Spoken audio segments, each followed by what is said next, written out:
I'd like to call the meeting to order and announce that the board will meet in closed session at 8:30. And the board will meet in closed session to address items 1 through 3. I'd like to call for public comment. I believe there's none, correct? Nothing for closed session. Okay. So I'd like to close the public comment and recess into closed session.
So I'd like to call the meeting to order, and it's 11:04, and the board did meet in closed session and no action was taken. Good morning / good afternoon, and welcome to the Elk Grove Unified School District's board meeting, unless otherwise ordered by the Sacramento County Public Health Department, the state, or by other legal mandate, including AB 361 board resolution. The Board of Education has resumed full in-person board meeting. Live streaming of the full in-person board meetings will be available to the public via the Zoom platform. Today's meeting is being video recorded and will be available on the district's YouTube channel. Public comment. There will be one public comment period for items on the agenda during the special board meetings in person or via Zoom. Individuals with comments on the general school district issues may address those at the next regularly scheduled board meeting. A person wishing to be heard by the board shall first be recognized by the president and will be allowed up to 3 minutes to address the board. Individuals may not defer their time to another individual speaker to increase that individual's total time beyond 3 minutes. The guidelines for the in-person public comments and participation can be found outside on the table of the boardroom and on the district's website. First up, I'd like to call for the Pledge of Allegiance on Ms. Soriano to help lead the pledge. Thank you.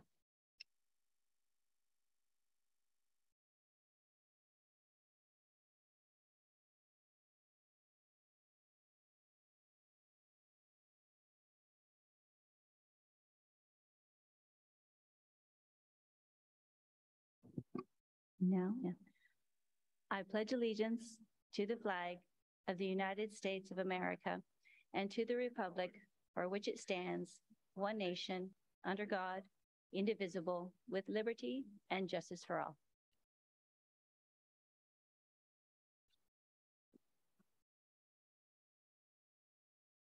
The first item up is public comment for items on the agenda.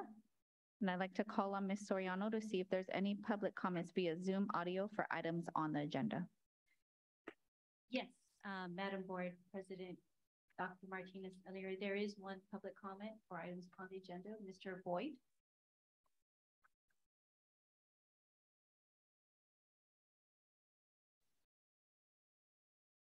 Okay, good morning. Just want to do a quick sound check. Can everyone hear me? Yes, we can hear you. Okay, all right. Thank you very much. Always a pleasure to have time to speak with the board and appreciate the time, Madam President, board members, Superintendent Hoffman, Ms. Avalos, and board members there.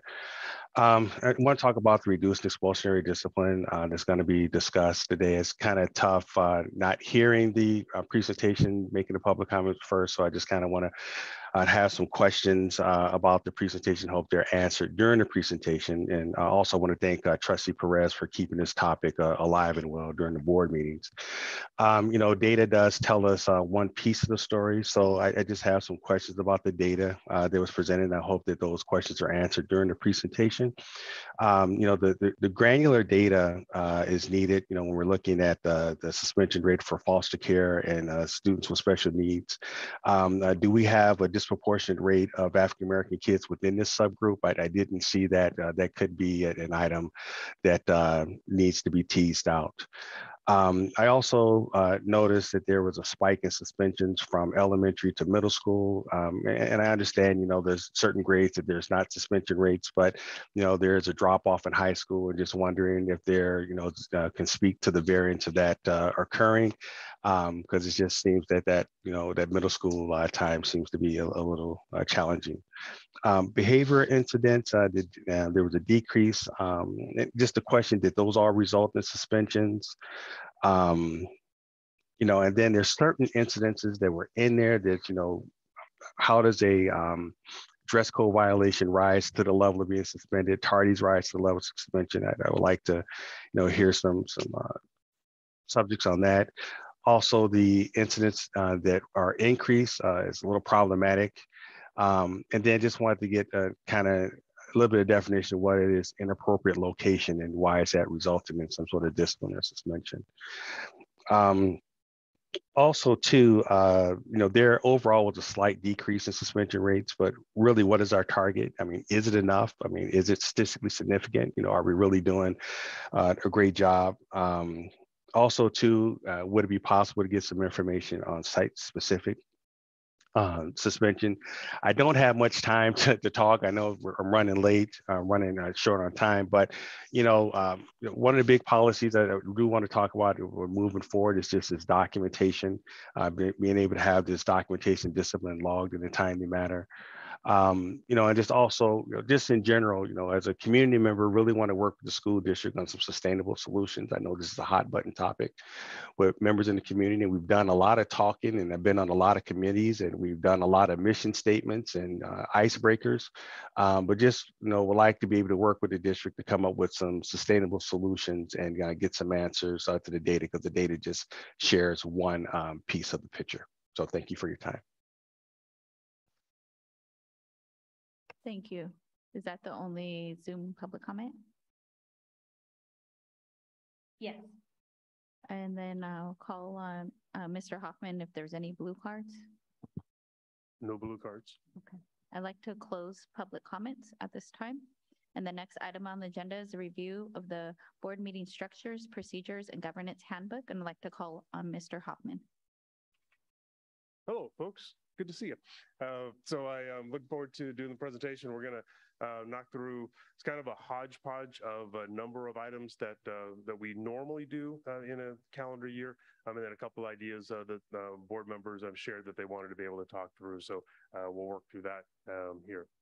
So three main things we're going to work through is look through the governance handbook and make sure that it accurately reflects what it is that we are doing as a group and what our common agreements are. And I have a couple ideas and a couple things that we would need to update there. We want to talk about meeting structure. There's a couple things specifically that the board members wanted to speak to, and one of those had to do with the student presentations as part of the board meetings, and then also the board member reports and having a conversation with regards to that. And then the other big takeaway is to be able to talk through the concept of our special board meetings that we have scheduled for the year, and the amount of work that we have to do between now and December, specifically as we get ready for our first interim budget report that we'll have to turn in to the county, and then also getting ready for the long-term planning with regards to the things that we're doing currently in our schools as a result of the ESSER work and planning, and making determinations on which, if any of those things are going to be long-term priorities for the district. And in order to do that kind of work, the recommendation will be to dedicate all of our special board meeting time to topics that have already been identified by the board and staff. So we'll work through those three pieces. And just to give the board an update, we generally do one update a year with regards to the handbook, just an opportunity to check and make sure it is accurate. So we do that at the August meeting every year, and then we will bring the updated version to the board as part of the September 6th agenda. There were two items, and could somebody go to the computer screen for me and close this thing and open up the PDF that's in the middle? That would be very helpful. So the board has in their packet what you'll see is called page 4 of the EGUSD Governance Handbook, but we're going to put that on the screen so folks at home can see what we're speaking to as well. Yeah, that should be it. And so we highlighted two items on this page that I think we need to make I'm making a recommendation that we make an adjustment to. If you can slide that down just so those two highlighted sections show up so everybody can see that, that would be great. So the two highlighted sections, the first one is requesting an item on the agenda. The way we do that overwhelmingly is the board and or community share information with the board president or me with a request for something to be on the board agenda. We look at it to make sure that it's within the scope of the district, and it's something that we haven't done very recently or haven't already addressed, and we do our best to make those items show up on a future agenda item. We do have the other option as well at the end of our board meetings to allow board members to ask other board members to support an item to be put on a future agenda item. The adjustment that we made partway through the year last year is we used to use the term other items from the floor at the end of the agenda. we've made an adjustment to consideration of future agenda items instead to keep that conversation focused, because we ran the possibility of having a unagendized conversation about a topic that wasn't on the agenda. So that's why we went to this this phrase. So the recommended change would be just going to what you see as the highlighted language there and using the consider for future agenda items instead of the other items from the floor item there. The second one is the agenda questions, answers, before a board meeting. And we had made an adjustment to how we post the agendas and when we post the agendas a little over a year ago. And we must have made that change just after we adopted the handbook last time. So what I went through here to make sure that the new language actually mirrors what we're actually doing in practice. And so what we're doing in practice is our agendas are always posted 72 hours ahead of the meeting, actually a little more than that because we post them on a Friday afternoon ahead of the Tuesday meetings.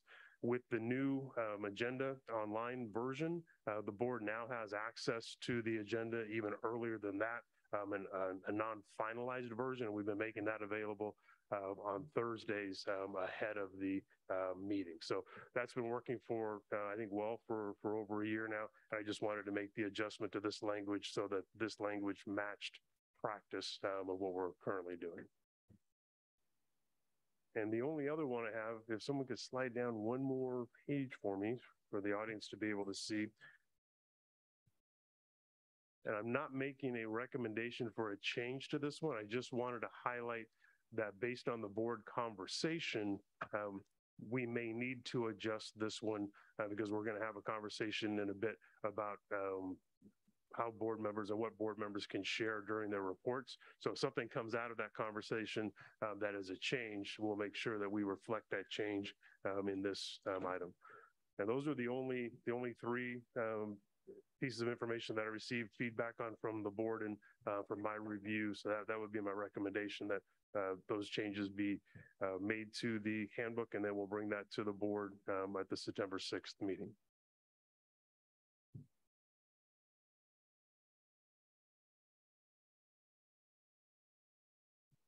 Everybody okay?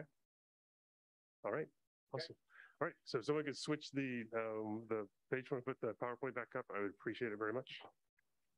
This is so helpful.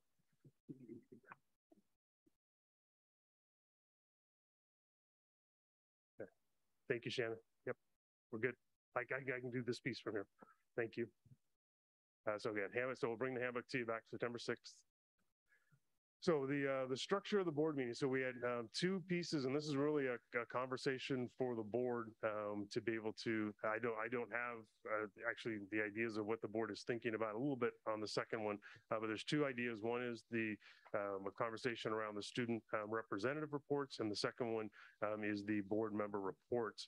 One thing, just want to make sure we're clear with our community and with the board, is we do have to make sure we keep in mind that in our agendas that we don't have something set up that would allow for a conversation or a discussion to happen on an item that's not agendized. And one of the things we have to be careful in a board member report, we just have to keep that idea in mind, because it couldn't be a discussion item where other board members provided feedback on if we made an adjustment there. So it's just something to keep in mind as we're thinking through that.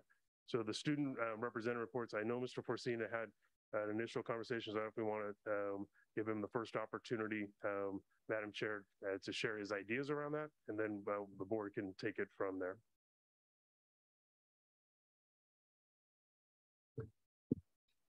With respect to this item, we have, as we all know, we have tens of thousands of students, and we have a multiplicity of programs that have value to kids, to staff, their parents. And we continually talk about student voice, but with respect to presentation, that student voice is singly just the high school leadership coming in periodically and sharing what's already been done. And if we want to really look at the district as a whole, then I think we need to consider making changes in the time that's allowed for student presentation. Instead of just hearing from the high schools, I propose that we hear from our programs pre-K 12, and that time is provided for individual schools to come up and give presentation.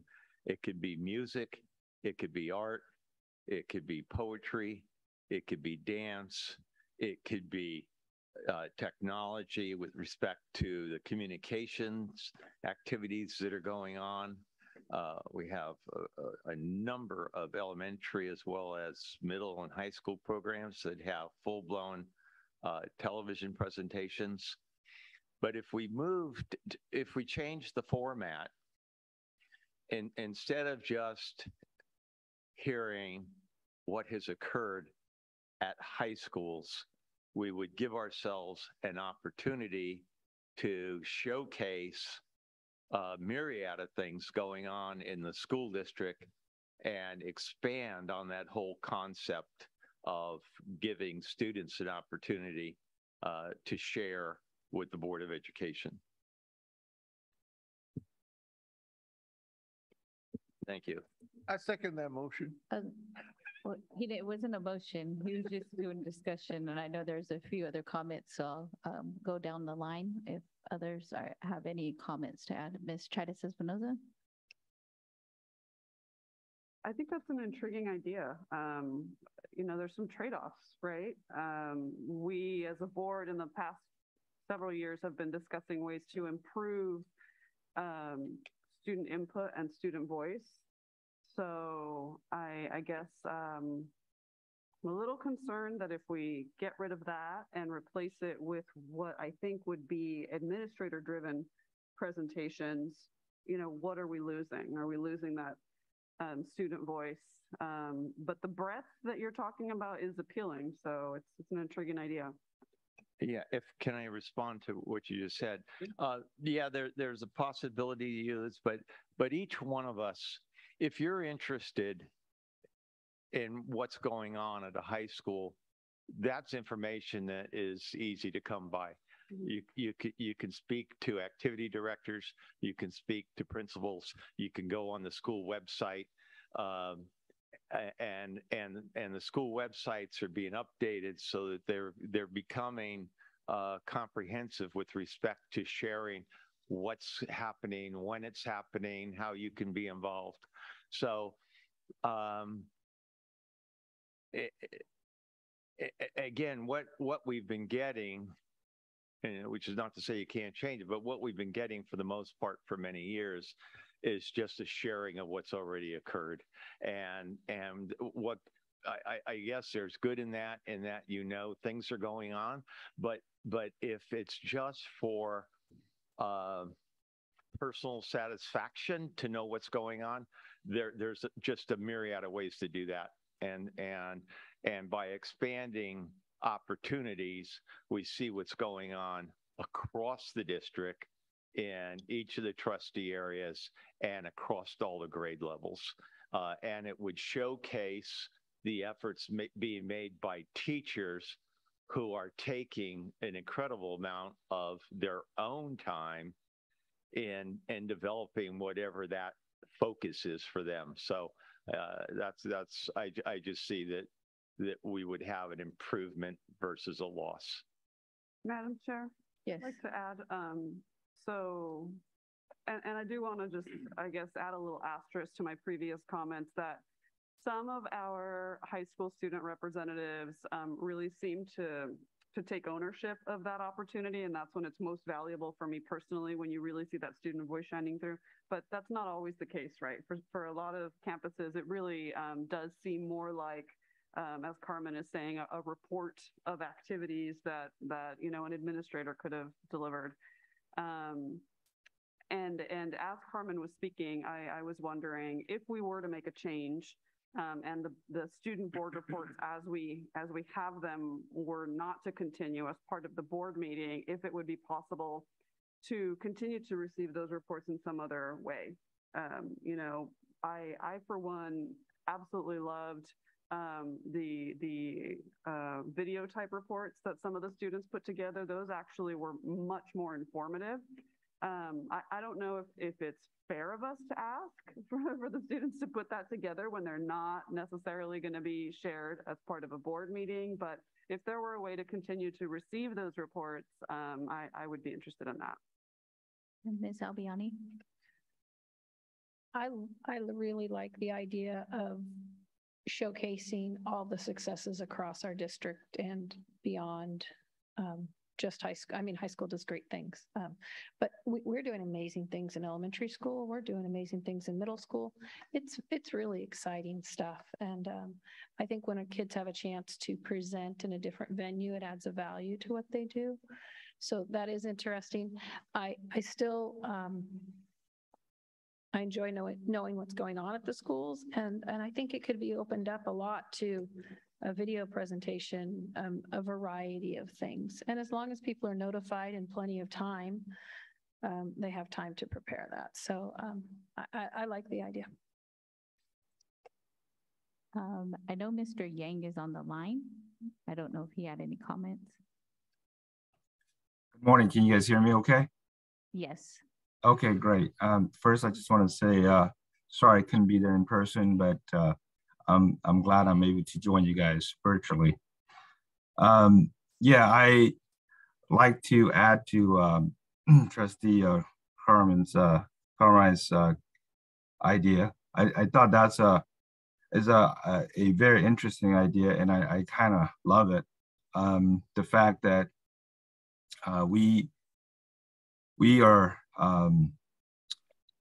giving opportunity for different grade levels, opportunity to hear their voice, their success, and perhaps their concern. I myself really love the reports. However, I would love to see if we could tweak where there is a maybe in the video could show some maybe just what the kids are wanting or hoping to achieve going forward. If they already done that and I might have missed it, that's fine. But if I remember correctly, I just remember they always gave us like great report of what they have done and achieved in this school, which is great. But I would like to also hear from them of what their needs are to make them better going forward. And that could be applied to all report from elementary all the way to middle school and high school. So I thought that was a great idea. And yeah, I would love to see it if that's something that we could implement into our routine. Thank you. Thank you. Ms. Jamerson? I'm in agreement that we should expand from K-12 or TK through 12 in seeing the reports. I too appreciated when it was a video presentation as well. So, but I definitely think expanding to the other age groups would be great. Mr. Perez? I agree with Mr. Board Member Cosina to expand it, but I'm not clear on the format. I want to make this, my suggestion is that we continue doing those high schools, or maybe one high school, and add the junior high and maybe the 5 or 6, 8 feeder elementaries. Is that the way the format you're suggesting, or how can you do it? I don't see it being done district-wide, but maybe narrow it down by high school and elementary or the elementary schools. Is that the format or what?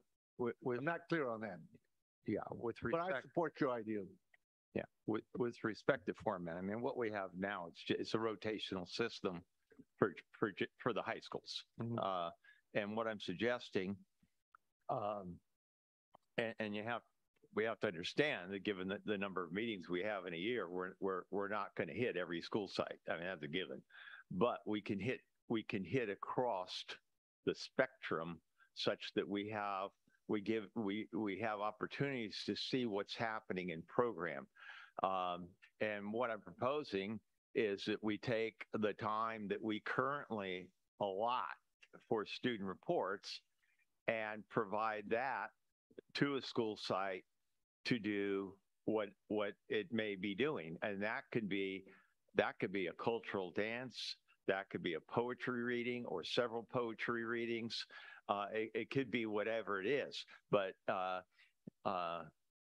you know, we all know that administration doesn't have enough to do, so we would just throw that on their plate to figure out just what that would look like. And you know, if we know that if we asked the principals who would like to do this, we would have to figure out how to whittle down those requests with the allotted time we have. But what I'm suggesting, Tony, is we take the time currently allotted for student reports and move away from that format to a format that allows all schools, all grade levels, the opportunity to come and present before the board.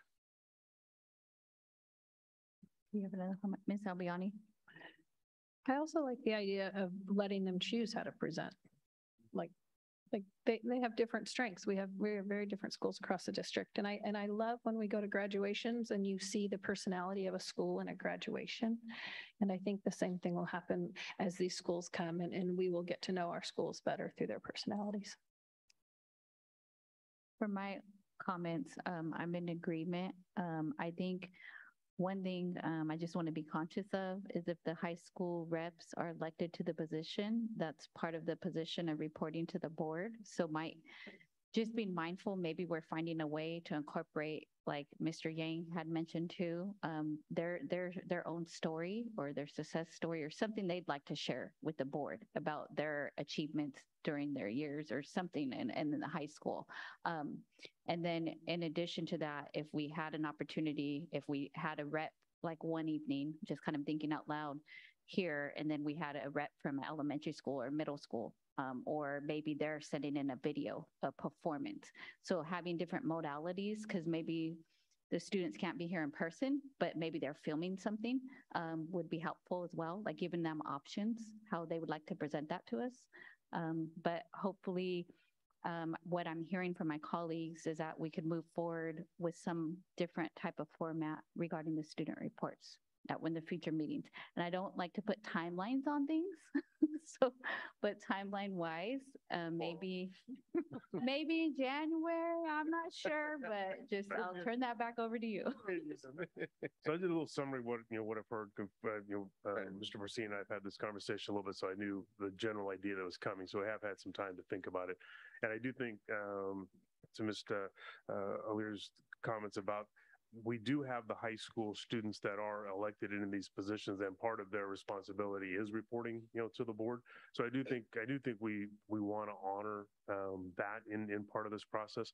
So let me have a little bit of time to knock it out. One of my initial thoughts is we reduce the number of times that the high school reps come to the board. So if they're at to go and look, if they're doing it twice now or 3 times, but we reduce that number of times that they report. In the times that they don't, they could still provide. So if we eliminate one of their reports, that report could still come in a written format or a video format that we could forward to the board, in a Friday communication. They're doing it already, so it's not an additional piece, but it does give the board the opportunity to hear and see some of the events, as Mr. Porcino spoke to. One of the advantages of the presentations that's currently done is you do get to hear examples of decisions that you make at the dais coming to life at school, so there is some advantage to that. So if we made an adjustment to and didn't eliminate the high school kids coming and doing their reports, but modified the number, and then with that additional time, we add in the opportunity for middle and elementary schools to be able to do a presentation in that relatively same time period. So I think if that's in the general direction of the board, that's something that I think we can work with and kind of move forward. Ms. Jamerson. I was just going to add, for those schools that are doing video presentations, it'd be nice to be able to have those on the website separate from just the full board meeting, but if there was a way to have those so that the public could access those specific reports. And I'm willing even to come to an extra meeting to have maybe titled student voice or community voice, so we could hear their concerns. After the presentations, it should be a shout out or and a good workshop that we could possibly provide for our community. It could go both ways. What we're doing at our level and maybe what the community doesn't know. Our long range planning, which we just like very similar to what we had in our workshop this morning, our budget workshop. These are issues that, we need to discuss with our students in the community to get their input. We could do a workshop, not only listening, but go both ways. And I also think there's ways where the student rep who sits beside us, I know he was in class today, Mr. Track, and couldn't attend the meeting, but maybe there's a way where he could coordinate different activities regarding student feedback. Yep, we could. Okay, so I think I have enough to move forward. The board's comfortable? Okay, thank you. So then the other piece we wanted to talk through is the important work that lies ahead through the rest of the year. So these are the special board meetings that are already on the books. They're like today, they're full day sessions and allow for deeper dives into specific topics and conversations. And so those are the dates that are currently on the books. These are topics that I have on my list that I know are important to the board. And so, negotiations, comparability study, budget development, board priorities, which we'll spend some time today, recruitment, retention, preschool was an ask earlier this year. Transportation has been an ask and a requirement under the new governor's budget. We're going to need to do that. The other thing that we started to implement a few years back was the regional feeder pattern meetings. And that was generally 3 of the 6 meetings that we had, special meetings that we had, were dedicated to that work. Important work, good work, but takes a great deal of time. And then board development, as we're working together in our leadership development and our work with the Arbinger group, we want to continue to be able to do that work. My evaluation process, the board's self-evaluation process, those are kinds of things that lend themselves to the time needed within the special board meetings. Mr. Forcina. Chris, you have these all listed as possible topics for special board meetings, but if we go down towards the bottom, the regional feeder pattern meetings, are we not in a place that we need to make a decision sooner than later if we're going to do them or not? Yes, and I do have a recommendation coming up here very quickly. Oh, then I will hold my comments. So if we slide to, I'm not going all of a sudden. There we go. So the recommendation of staff would be that we dedicate the special board meetings for the 22-23 school year to the other topics outside of the regional feeder pattern meetings.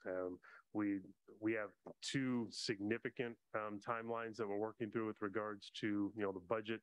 The first one is a mid-December requirement to complete our first interim and submit that, and there's a great deal of work that's going to need to be done in September, October, November. And getting ready for that, and we have special board meetings set up in that time that would be very helpful for that.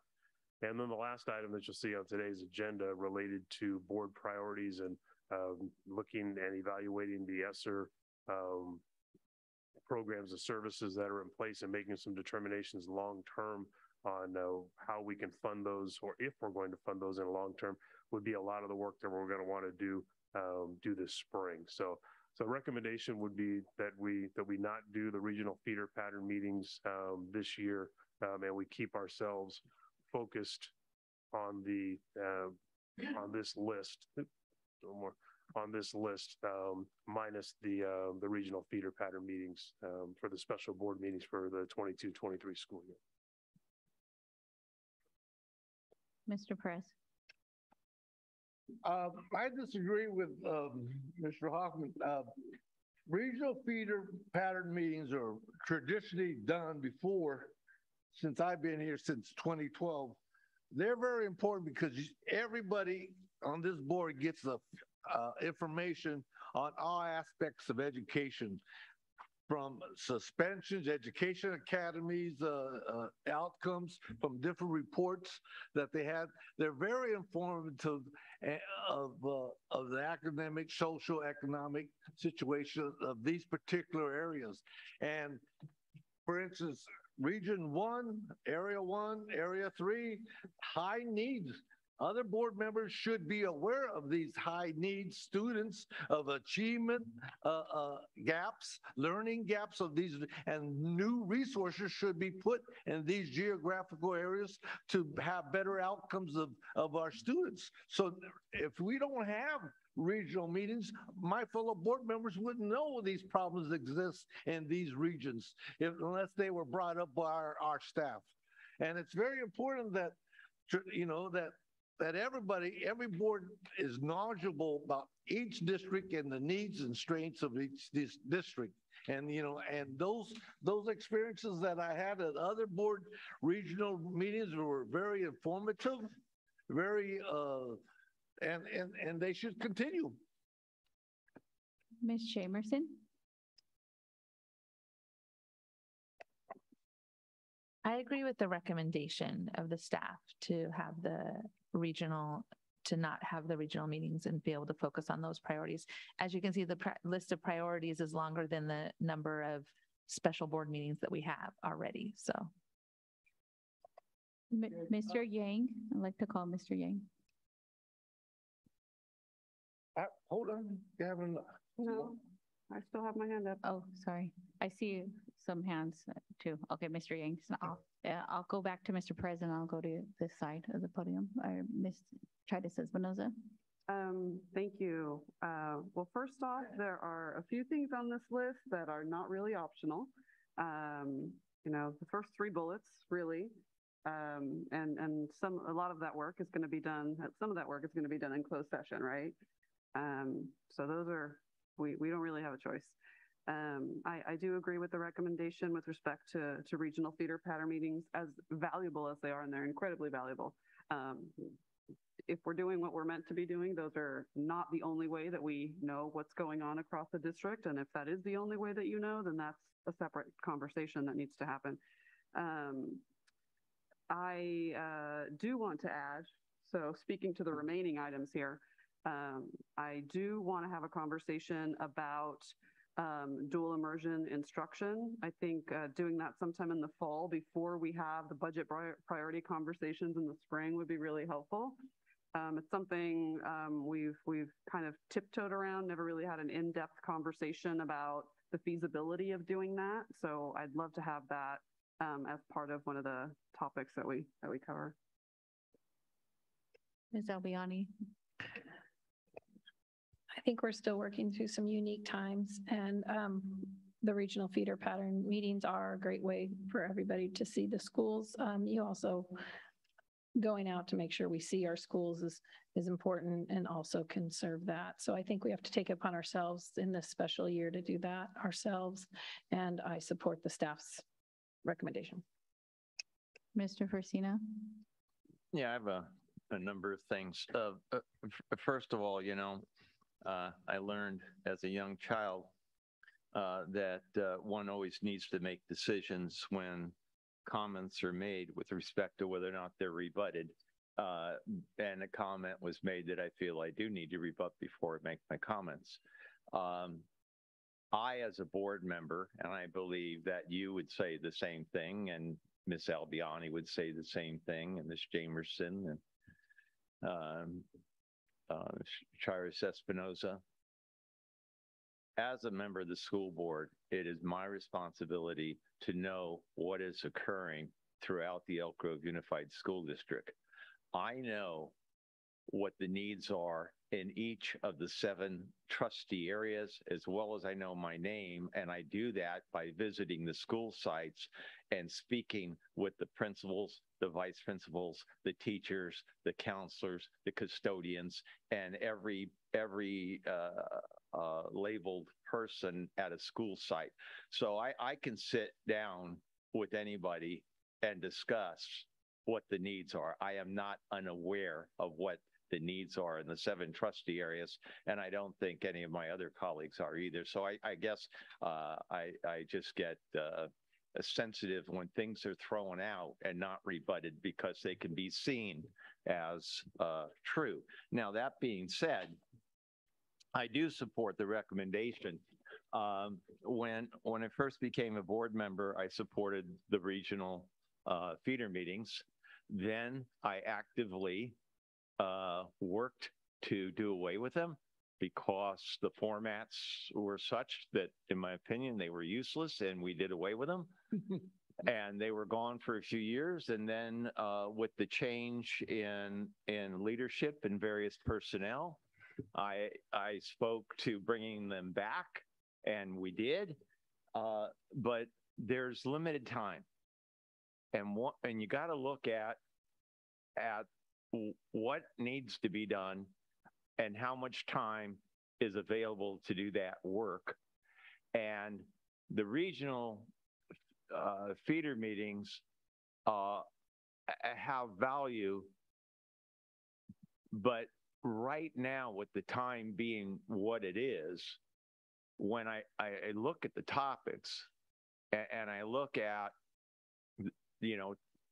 time benefit, I have to agree and say we need to suspend them. I mean, we get rid of them forever, but right now they are not as important as other items. And you still get information. If you see, I would say if the only way in which a board member gets information is via a report, there's a bigger issue that needs to be addressed. So I support the recommendation wholeheartedly. We have to look at people's time. Right now, the school site people are barely surviving. They are stretched so thin, the demands are so great. They meet irrespective of coming to us, but the time necessary for them to develop actual report and then take time, it's another time that they're not at the school site to come and sit with us. I just really do think that they need to be suspended. Thank you. Mr. Perez. Okay, we are in a process of doing priority of funding through our budget.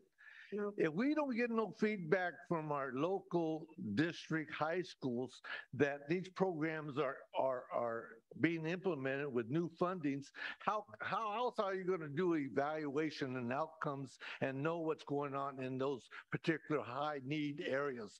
How often do you see a Title I report of all this funding that goes? How often do you see student input at these meetings of the actual students that are culturally, linguistically isolated and do not have services unless you go to those and talk to those people and with the parents getting input?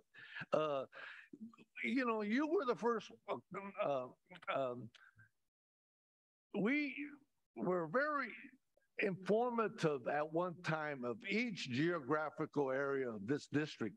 Now we do not have full comprehensive reports of these regions, area regions. And how would you make decisions if you don't have data? Do you make your decisions on site or on data, science reports? outcomes. That's what's wrong. That's the weakness of this district. We do not do a lot of our decisions and funding without outcomes.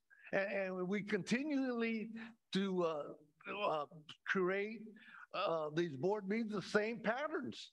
For instance, how many of you students or how many of you board members know the fact that in my district, for since I've been here in 2012, those students are behind achievement 12 years in a row. If we had been doing the same evaluation, we would probably be sued because of that.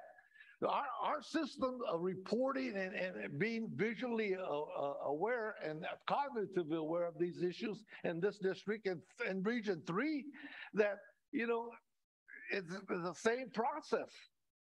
Failure of our high achievement gap, and now we have the learning gap.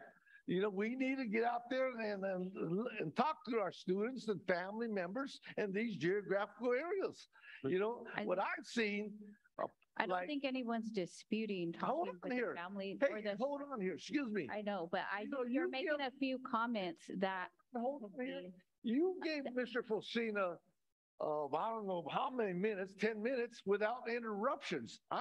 It seems like there's a pattern when I speak, 5 minutes that you cut me off. However, it's not a 5-minute cutoff. I just want to clarify some things because you are making some comments and saying a lot of assumptions when there is still work currently being done by the district. I just want to make sure that's being relayed. The message that presentations and the information you mentioned is coming forth and is presented at some of our board meetings. Mm-hmm. I just want that clarified.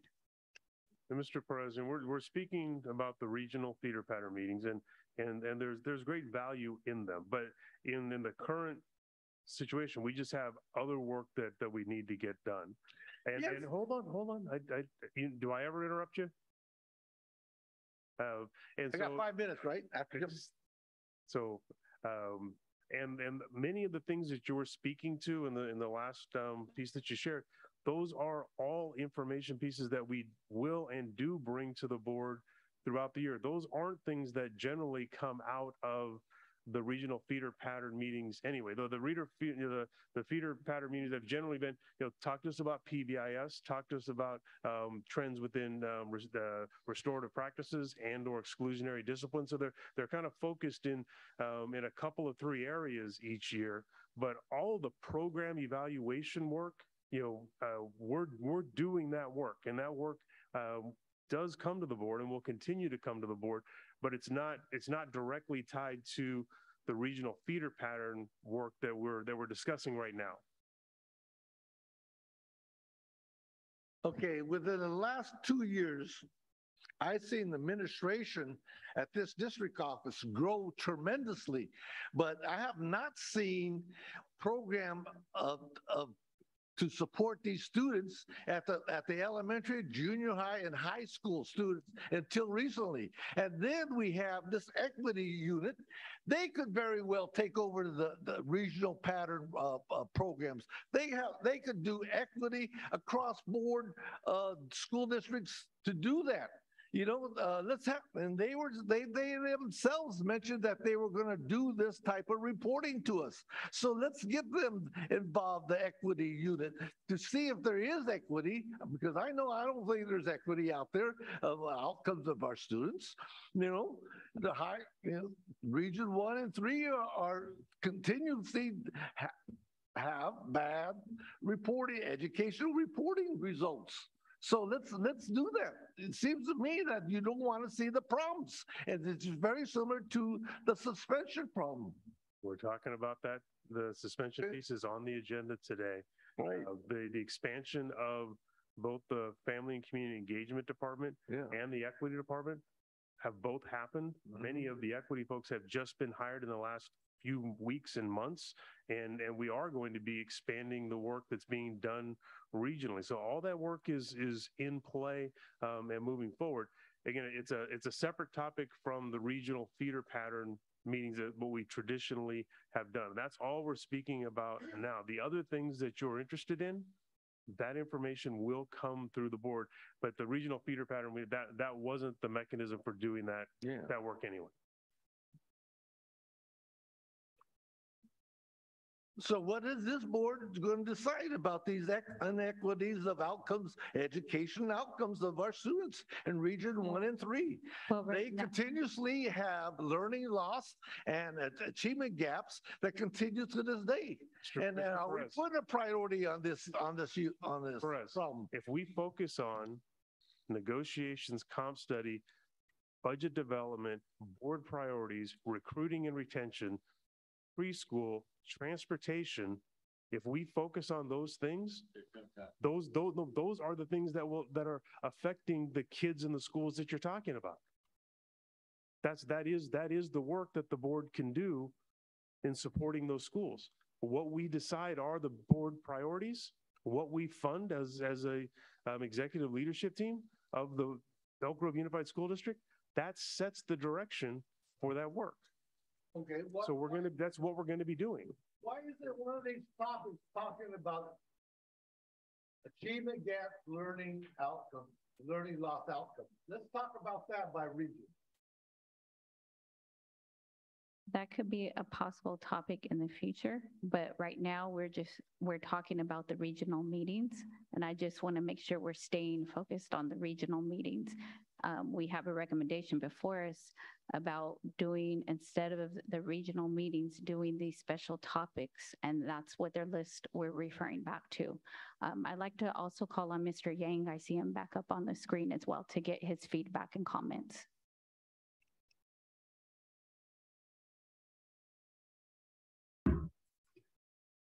Can you hear me, Board President?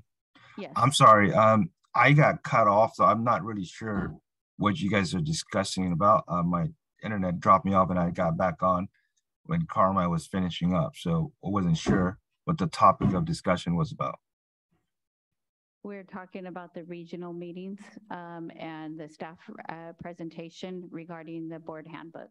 That's the item we're still on, the special topic and the staff recommendation. Okay. I have no comment at this time. So from what I'm hearing as feedback, other than one of our, other colleagues here, is that it is consensus. I do agree with staff's recommendation. We could bring back the regional meetings at a later time.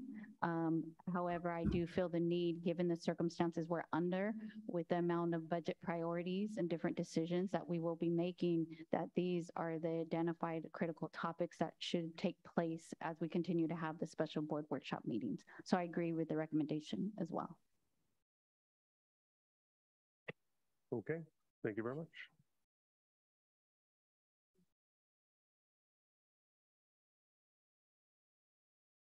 I call for a vote on that issue. It's a non-action item, there's only discussion.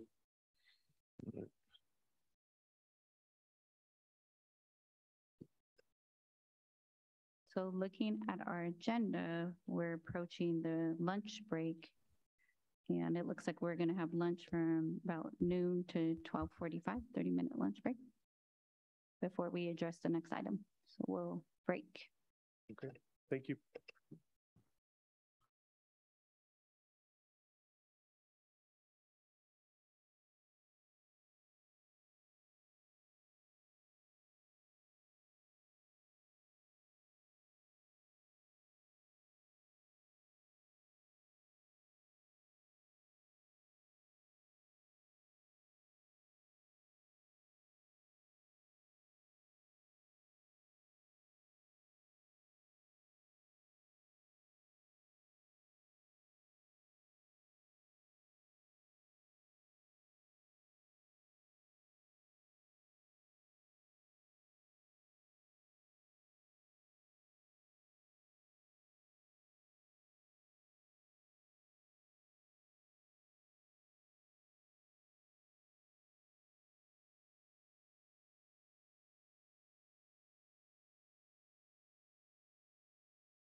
Is 12:42 and address the next item, which is reducing expulsionary discipline. I'd like to call on Mr. Cerruti when he's ready.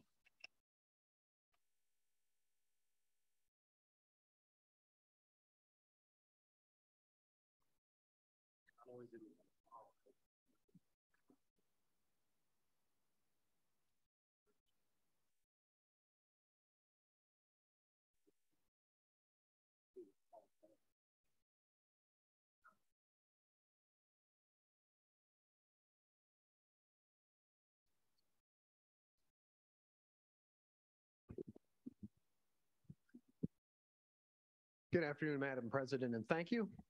Good afternoon also to board members, Superintendent Hoffman and Ms. Avalos. Greatly appreciate the opportunity to provide an update. This is per our board policy. We provide information and updates twice a year, a mid-year report and an end-of-the-year report. So while we are actually starting the beginning portion of this year, this is when we analyze the full year's worth of data, comparative data, and also talk about what lessons learned and what we are doing moving forward. The presentation format will note some guiding principles to our work. We'll move to data, cause analysis, why we feel that we got the results we did, and then what we'll be doing moving forward. In just a moment, I'll be calling up some district staff, but we have a number of folks that will be here. So you'll be hearing from direct practitioners, our folks that are providing those services, some of our principals, and then also some of our PBIS and mental health support services that we're providing out in the school sites so that you can hear directly from them. The guiding principles that we've been using that goes back a number of years, which is eliminating disproportionality in the application of exclusionary discipline, is an absolute necessity. Reductions in exclusionary discipline have a positive relationship with increased student connectedness to school and student achievement. Ensuring, and lastly, ensuring classroom behavior is conducive to learning and maintaining school safety is a foundational expectation. We put that in there because what we don't want to do is change practices that we have related to student discipline and student behavior at the expense of orderliness and conduct. We don't want to have to lower our standards. And as it's the last phrase down there at the bottom, we believe that this can all be done simultaneously. And so in just a second, Richard and/or Martin, if you guys would be on deck. One thing that I just want to mention is they're coming up, and I appreciated the public comment that was made by Mr. Boyd, and I have the pleasure and privilege to be in regular direct contact with Mr. Boyd and know his interests in working with us. And hopefully we'll be responding to most of those areas that he was inquiring about. But just a note about data as it relates to discipline, and that is, it can appear to be something that's fairly simple and straightforward. It's the number of students, the number of incidents, but there are many, many ways to analyze and dice up the data.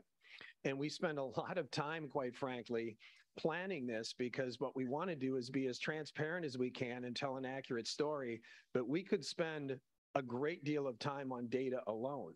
And so, and we do have it. So I do want to share that the board will get, because frequently the board will want the individual school data or by region. We can do it by site. We can do it by region. We have advanced capability to analyze, and to Mr. Boyd's point, or anyone asking, for example, can we analyze it by subgroup and within subgroup? And so if it's special education students, can we analyze disproportionality within students who identify or students in our Students with Disabilities program by ethnicity? Yes, we can, and we do.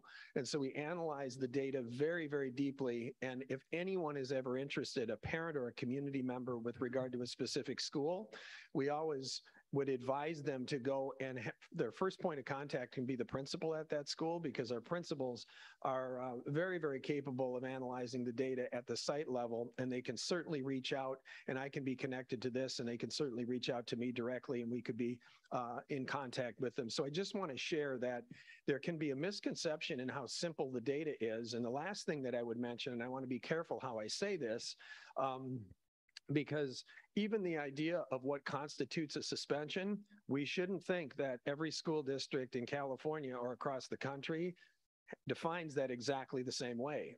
There can be the idea that, oh, suspension, you're going to be comparing districts, it's going to be apples to apples.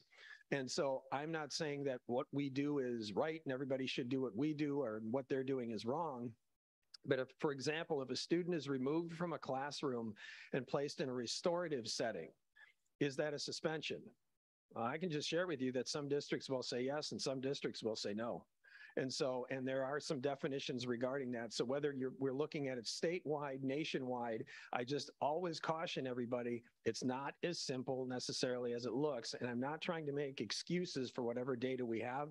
That's why it's so important, I believe, at the local district level to make sure that your school board, the district, and any community members that are interested have a complete understanding of our data set. And the last thing is, I don't want to also paint the picture that, so the whole world is crazy and nobody's data really lines up. No, it does line up. But I just want to paint out that in the years that I've been doing this in conversations, a general misconception when we sit down with folks, even one-on-one or even small groups, is when we begin to go into it, they very quickly can realize the degree of the complexity of this data when it can appear on the surface to be a rather simple thing. But in the end, our job is ultimately, as we indicated, we're working very, very hard to address what we're doing as it relates to student behavior, because the last thing that I'll mention is that at the core of this, we're an educational institution. We're a learning system.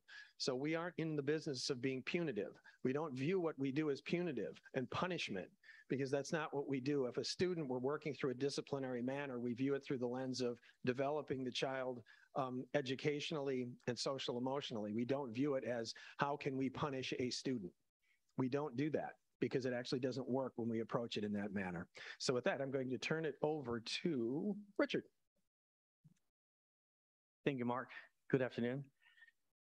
It is true what Mark said in regards to how we can emerge into the data. I'm a data guy. I love data, and sometimes I spend hours and hours just looking at data, and I can pull that data in so many different pieces that sometimes it's just crazy to see different things in how we look at the data. But nonetheless, here, what we have in front of us is a number and percentage of suspended students. So I want to just highlight that is a number and percentage. Why do I say that? Because like Mark was saying, sometimes, things can be looked different. And here you see that we have district in every K-12 level, elementary, middle school, and high school. Below that, on the far left column, you'll see that it is our SDMR subgroup focus students that is now also part of our goal number 5 of our targeted support students in our district, which is our African-American students, our foster youth, and also our students with disability. Next column to that, you have the enrollment of that year. In this case, if you look at the 2018-2019, that is the enrollment for that specific year. You'll see that 2019-2020 shattered grade because that is an impacted year when COVID started. So that data is only to third quarter. So in the following column for 21-22, you see that there's a missing year. It is because that's COVID year where there's no data on that one. So we're going to be comparing 21-22 with 2018-2019 because both of them are full years.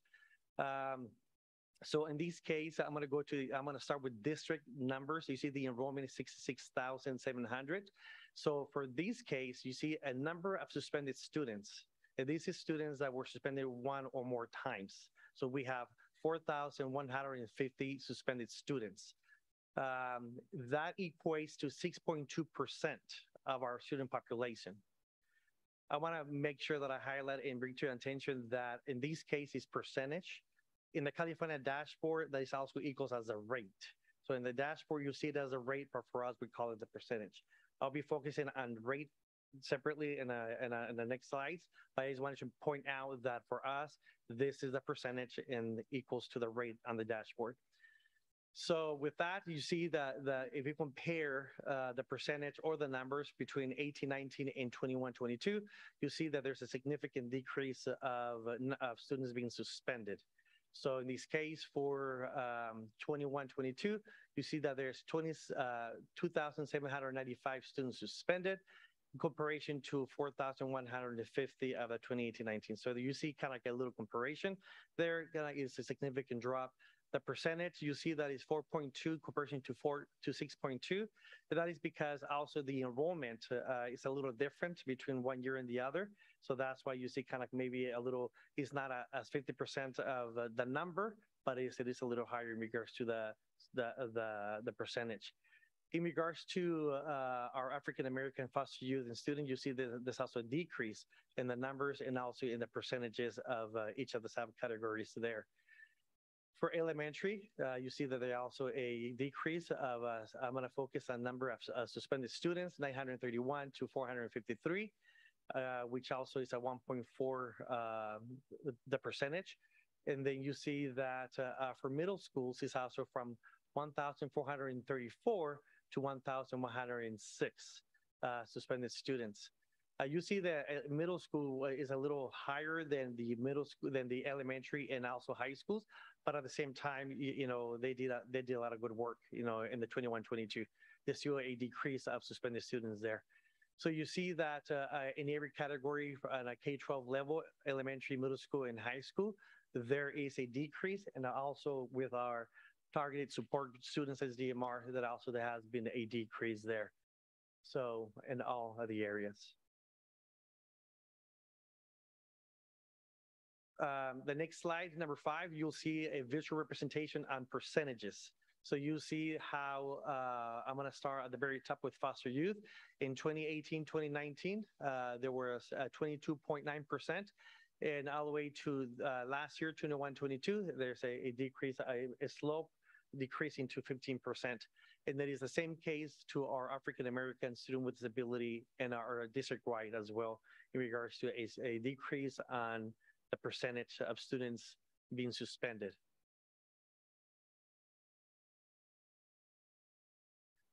Now, this next slide, it is when we talk about the rate.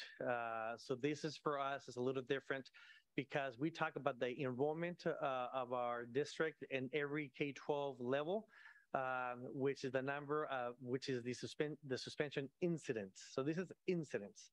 So in this number, you'll have maybe a student that represents multiple incidents. So that's why you see a high number. So how we got the rate is you divide the suspension incidents by the enrollment, and then you multiply that by 100. And then that gives you the 15, in this case, you divide the 15.1 rate of incidents in this case. So it's the same calculation at every grade level and every level of elementary, middle school, and high school. And of course, also with our targeted support groups, the African American foster youth and student with disabilities.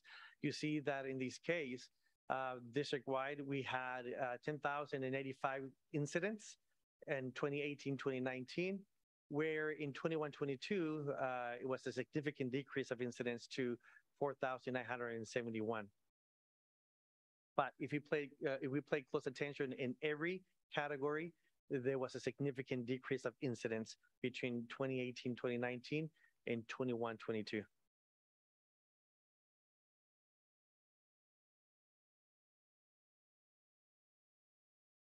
Thank you, Richard. Hello, everybody. Just to make a quick clarification, one of the reasons that we focus on the targets that Richard was calling out are African-American students, students with disability, and foster youth, is because they've had the highest level of disproportionality in the past. Just want to make that clear. So excited to be here. Thank you. This slide shows behavior incidents, and overall, our student behavior incidents have decreased by 45% from 80,000+ in 2018-19 to just over 44,000 last year in 21-22. And this table provides some incident examples. And I'd like to call out just a few that had high numbers. Our largest, as you can see, is with tardiness. In 18-19, we had almost 40,000 tardies that were recorded. And last year in 21-22, we're just shy of 10, which was a 69% decrease. Just below that, harassment and bullying, we show a 55% decrease. If you looked about to the middle of the page, both defiance and disruption were down 40%, which is pretty significant. And we saw a 20% reduction in physical aggression, which is fourth from the bottom.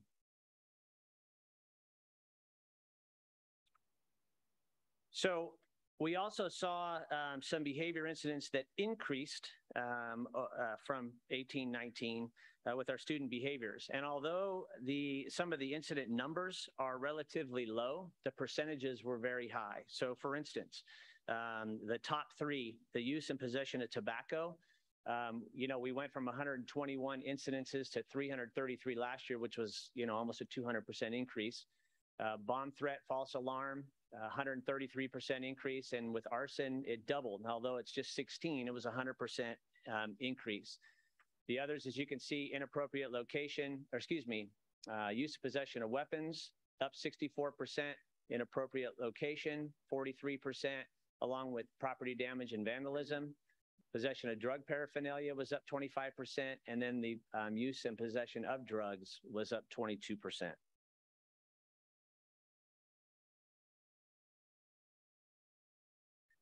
So this slide shows our responses to the behavior incidents. And as you can see, 12% of our response was met with by a suspension. The incidents were met by a suspension. It's a decrease from 16% in 1819. And 88% received an alternative to exclusionary discipline. More detailed, 40% received a teacher-managed classroom response. 22% received a detention, which is a decrease from 33% in 1819. 21%, which is quite a marked improvement from 1819, but 21% of those incidents received an admin student conference, which involved some type of restorative conversation, as well as parent phone calls to elicit support and collaboration. As I said, it was 5% in 1819. 3% received mediated response, such as restorative conflict mediation or a student contract. And then finally, 1% received a referral to behavior or academic support.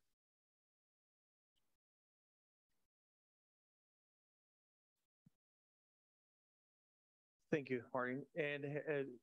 And per the comment that Mr. Fine did in regards to the reason why we're focusing on, this is one of those slides that will give us a little more information in regards to those specific three groups that were more disproportionality represented before. So here you see that decreasing disproportionality in suspension students and suspended students and suspensions. So suspended students in 21-22 African-American students were 3.4 times more likely than non-African-American students to be suspended. A February decrease from 3.6 times more likely than 2018-2019. Our foster youth was 3.6 times more likely, and that was a decrease from a 3.8 from 2018-2019. And then student with disabilities, two times more likely, and that's a decrease from a 2.4. For suspension incidents in 21-22, African-American students were 4.3 times more likely to occur than non-African-American suspensions, a February decrease from a 5 times more likely than 2018-2019.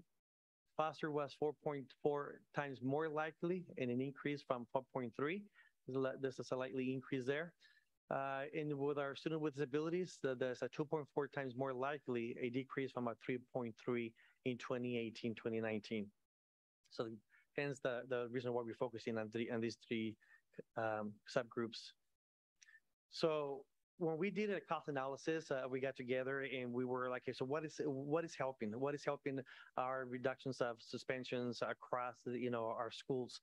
And this is one of the bullet points that it came in 2018.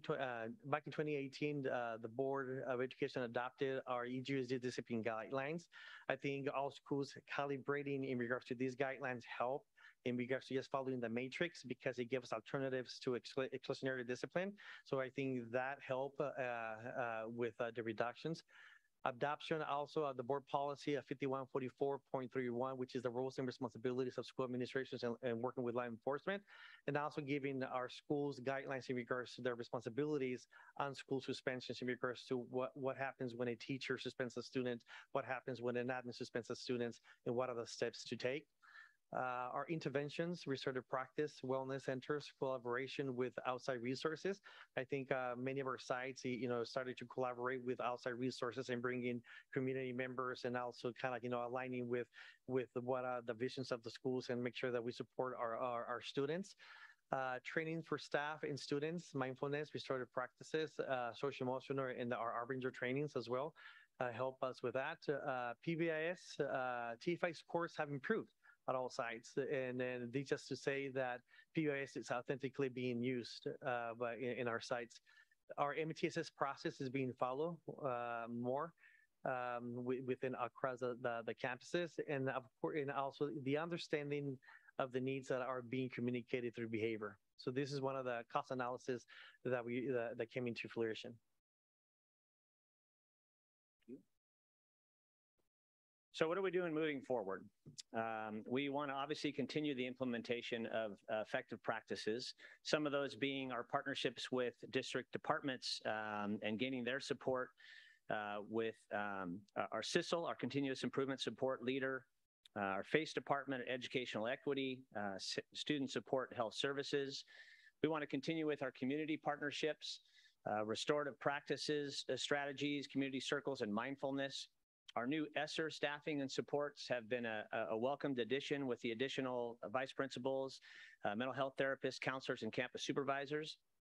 We continue to not only use the discipline matrix for progressive discipline, as Richard stated, but we also want to bring trainings to our vice principals and principals for calibration purposes. We monitor data by site, and we have those individual conversations during our director visits. We want to continue to increase parent-community communication and collaboration, educate our staff about best practices. We want to continue to focus on instruction and the connection to social-emotional learning competencies and the new curriculum that we've adopted at our sites. This year, we kicked the year off, as many of you know, with the theme Staying Connected through CPL, and our sites during pre-service day reviewed student survey data, which was very, very powerful so that they can get a feel of what kids are thinking. We want to continue to connect students to campus through clubs, expanded learning opportunities, relationship building, fidelity, as Richard said, to PBIS and the MTSS process, and then finally to develop a student voice in decision-making through our Educational Equity Office. So that concludes our presentation, but we have assembled, as Mark alluded to, an expert staff, if you will, of principals and PBIS coaches that I'd love to call up. I want to introduce Sari Sanchez, principal at Kirchgater Elementary School, Zach Cheney, principal at Kerr Middle School, Chantel Albiani, although she is now director, she was previously at Franklin High School, and all three of these schools have made significant reductions in exclusionary discipline. So for here to answer questions, as well as Don Ross, Director of Student Support Health Services, along with two of his PBIS coaches, Mariah Brazel and Brian Patterson. It's a big group. Yeah.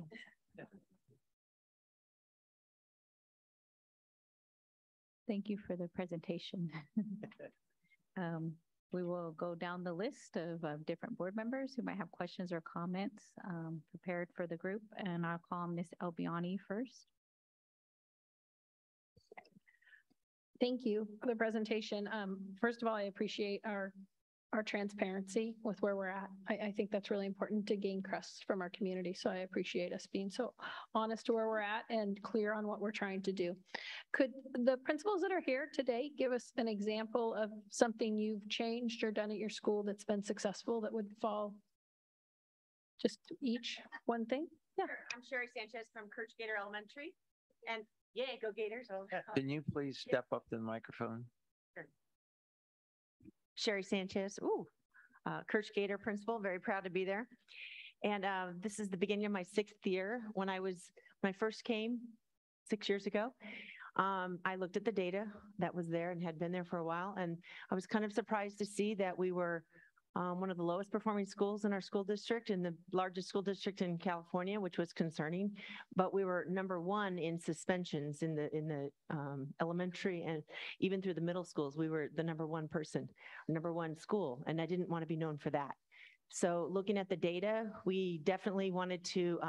We had a lot of want and desire to make changes academically and with our students behaviorally. So within these last few years, we have gone from being the highest in suspension to having 0 to 1 suspension in the last 3 years. So it's been consistent even through COVID. COVID surely did help us, but we had things in place already prior to that. And we had a whole last year with being in place, and we had one suspension the last week of school. So what we've done is we've implemented restorative practice. We've done a lot of professional development with that. We have community circles in many of our classrooms where students begin to feel a part of our school, right? And so that's the number one thing I can point to, is that our not just our teachers, but our custodians, the librarians, the office folks, everyone, we're all working together to make positive connections with our students. So that's been the major change, I think. Yeah. Thank you.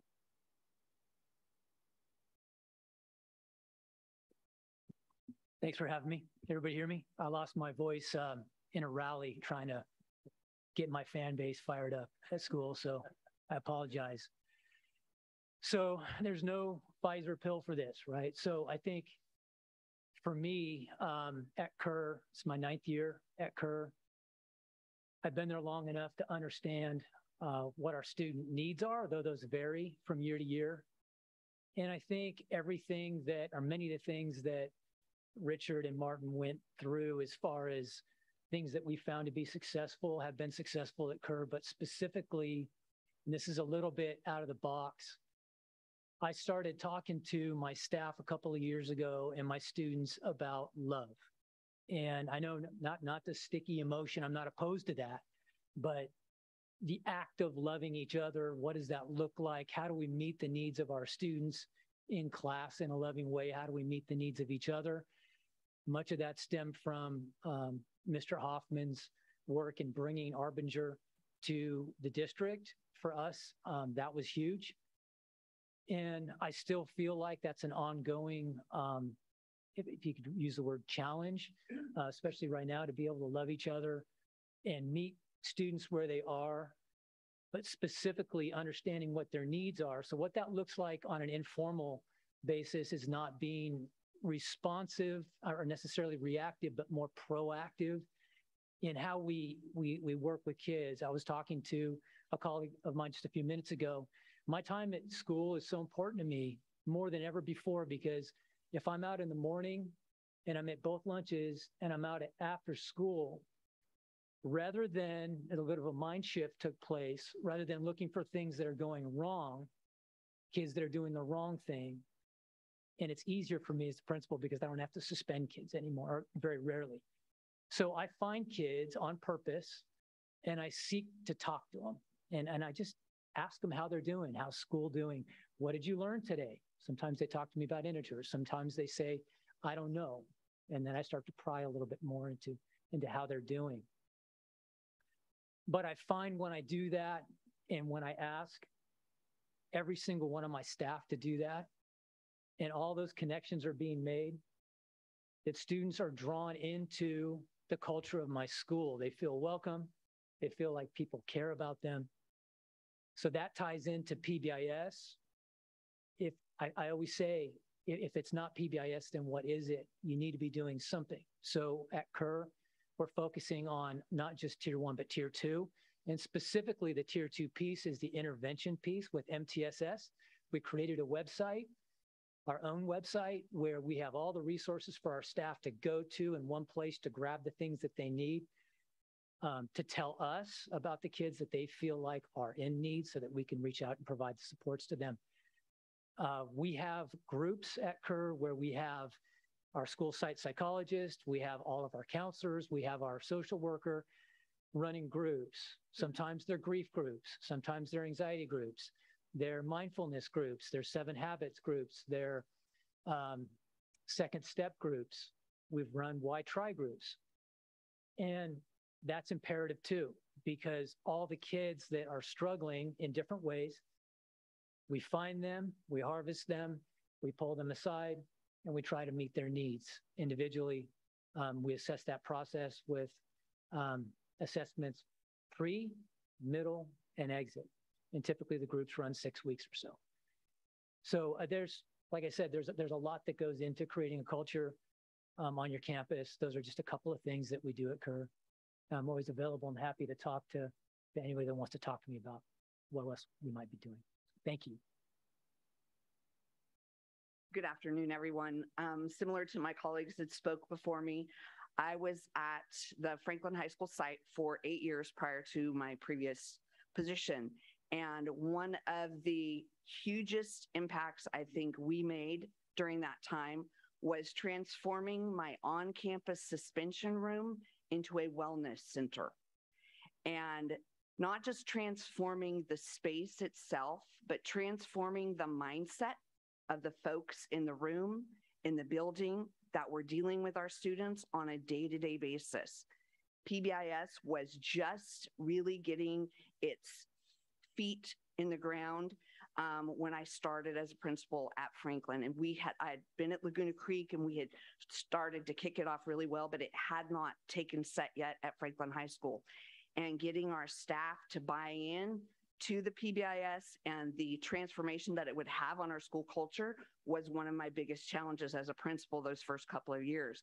But now the staff completely is on board with all of it. The Wellness Center is a huge space for students to go, not just to seek assistance if they're feeling depressed or feeling anxious or they need help with something. It became a space for kids to go to get support. It became a space for teachers to be able to send a student to do like a check-in. Hey, he's really having a hard time today. Maybe if you can talk to him for 10 or 15 minutes and then send him back to class so that we're not excluding them from class and we're putting them back into the classroom. That became a huge mindset shift as well. And folks started to really embrace it just as we started COVID. And so the big struggle was, how do we contain this momentum during COVID? What can we do? And my PBIS coordinator was phenomenal. We had groups similar to what Mr. Cheney was doing at Kerr. We would do them online. We had counselors doing mindfulness groups, and we were doing everything that we were doing on site in the physical space, we did via Zoom. And the kids knew that they could come in and check in at any time. They knew where to go for the support. Parents knew about the center and how can I get my kid support if I talk to my counselor, if they need a timeout or if they need space, what's offered for my student. And so I think just shifting that space itself and then the mindset of everyone on campus has made a huge impact for us. Thank you. Thank you.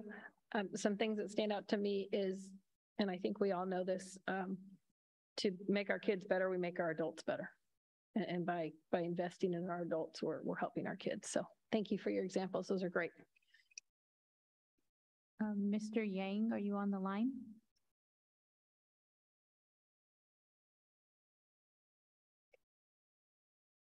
Not, we'll come back. I'll go to Miss. Oh, there he is. Okay. Can you hear me okay? Yes. Yeah, I was on mute. Sorry. Yeah, first of all, I just want to say thank you for the presentation and for all the data. That was very good, being very transparent for the board, the staff, and the community. I think that, build that trust, what Trustee Amiani was alluded to. And thank you to the principal for providing some of the examples that was very helpful. I hear words like love, teamwork, wellness center. Those are, kind of like the core, some of them for sure. So, and I truly agree to Mark was saying that we are a institution of developing our kids, teaching our kids, instead of an institution of punishing our kids. And I think that was a very, very true point, and it's a point that definitely need to be said. And I think I love it because that's the truth of it. School is to better our kids by developing our kids to be better reader, better educator, and overall to prepare them to live their best life by making best decisions for them and career-wise as well. So with that said, I am really pleased to see the fact that our data is indicating that the suspension rates has gone down. I've seen that you guys only put 3 groups or subgroups up on the data. I don't know if we have a substantial number of suspension of number of students in other subgroups or not, but I would like to see it just, for data purposes. I think it is critical that we focus on the top 3 more so because maybe the number is substantially more, and in the other subgroup, that probably the case. But I would love to see other subgroups as well, just so that I know the number, or so that we know the number as far as the board, other staff, and then the community. With that said, I just wanted to encourage to continue doing the good work with this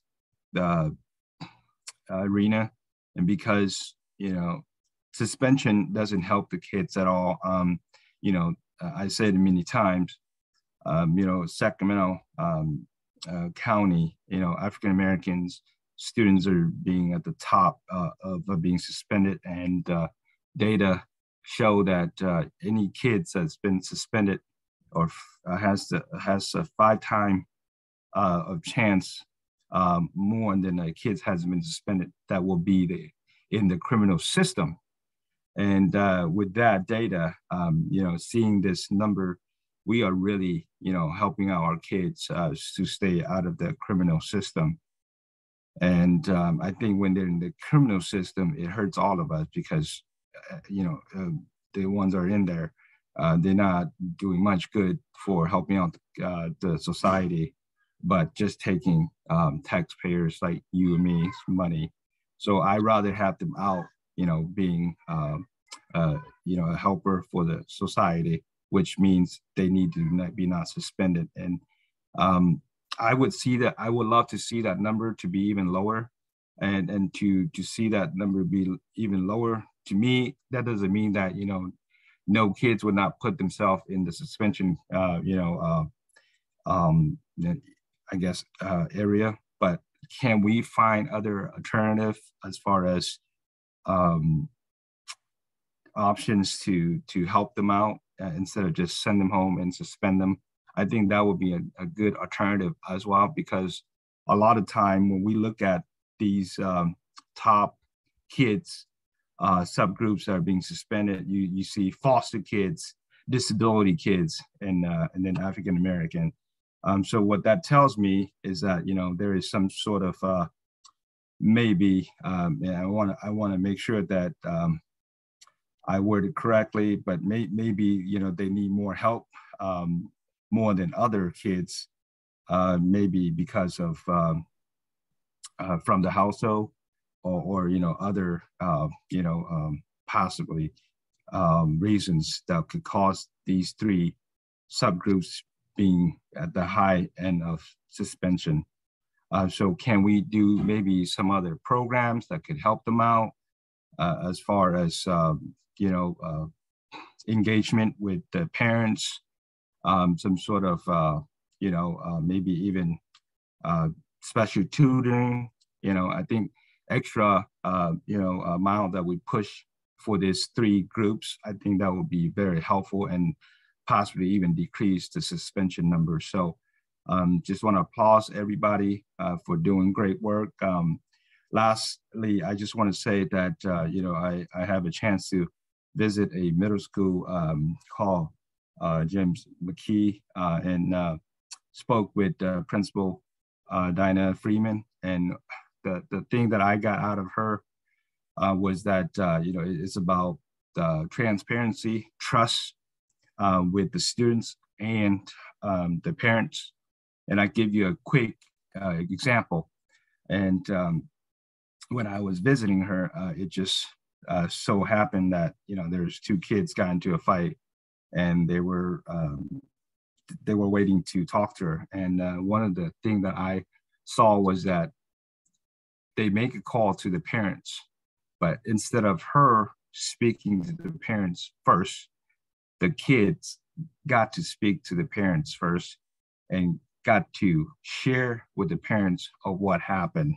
Now, prior to that, the kids got to write down why they got into a fight. So to me, a couple of things there. First thing was that, knowing why they got into a fight. And then second is that the kids got to talk to the parents first, tell them their story first, prior to the principal talking to the kids. And, that might have been a disconnect of, I guess, manipulating whatever the kid said, but hearing directly from the kids, I think that builds a lot of trust itself. So thank you to Principal Freeman and her staff, and then the principal that are there at the lobby of the meeting to share with us all the great things that you guys are doing. So just want to applaud everyone, and I cannot wait to hear more of what we gonna do and doing that's gonna reduce the numbers. So thank you so much, and that's all I have to say. Thank you. Ms. Jamerson. Thank you so much for the presentation. Thank you to the principals for really sharing about how you're modeling different behaviors to really change the culture of your campuses. And we all know that changing the culture of a campus is a long time investment work, that doesn't happen overnight. And so you being able to continually model how the rest of your staff should be interacting with students, I appreciate that. As far as the presentation, I appreciate the analysis of what's working and then looking at what we're planning to do moving forward. I'm wondering if anybody can give examples of work that is done specifically to target African-American students. A lot of these seem general. I know that there are some specifics, like when we talk about parents, working with parents and working with the Families of Black Students United. So are there examples that you can share of strategies that we are working specifically with African-American students or their families?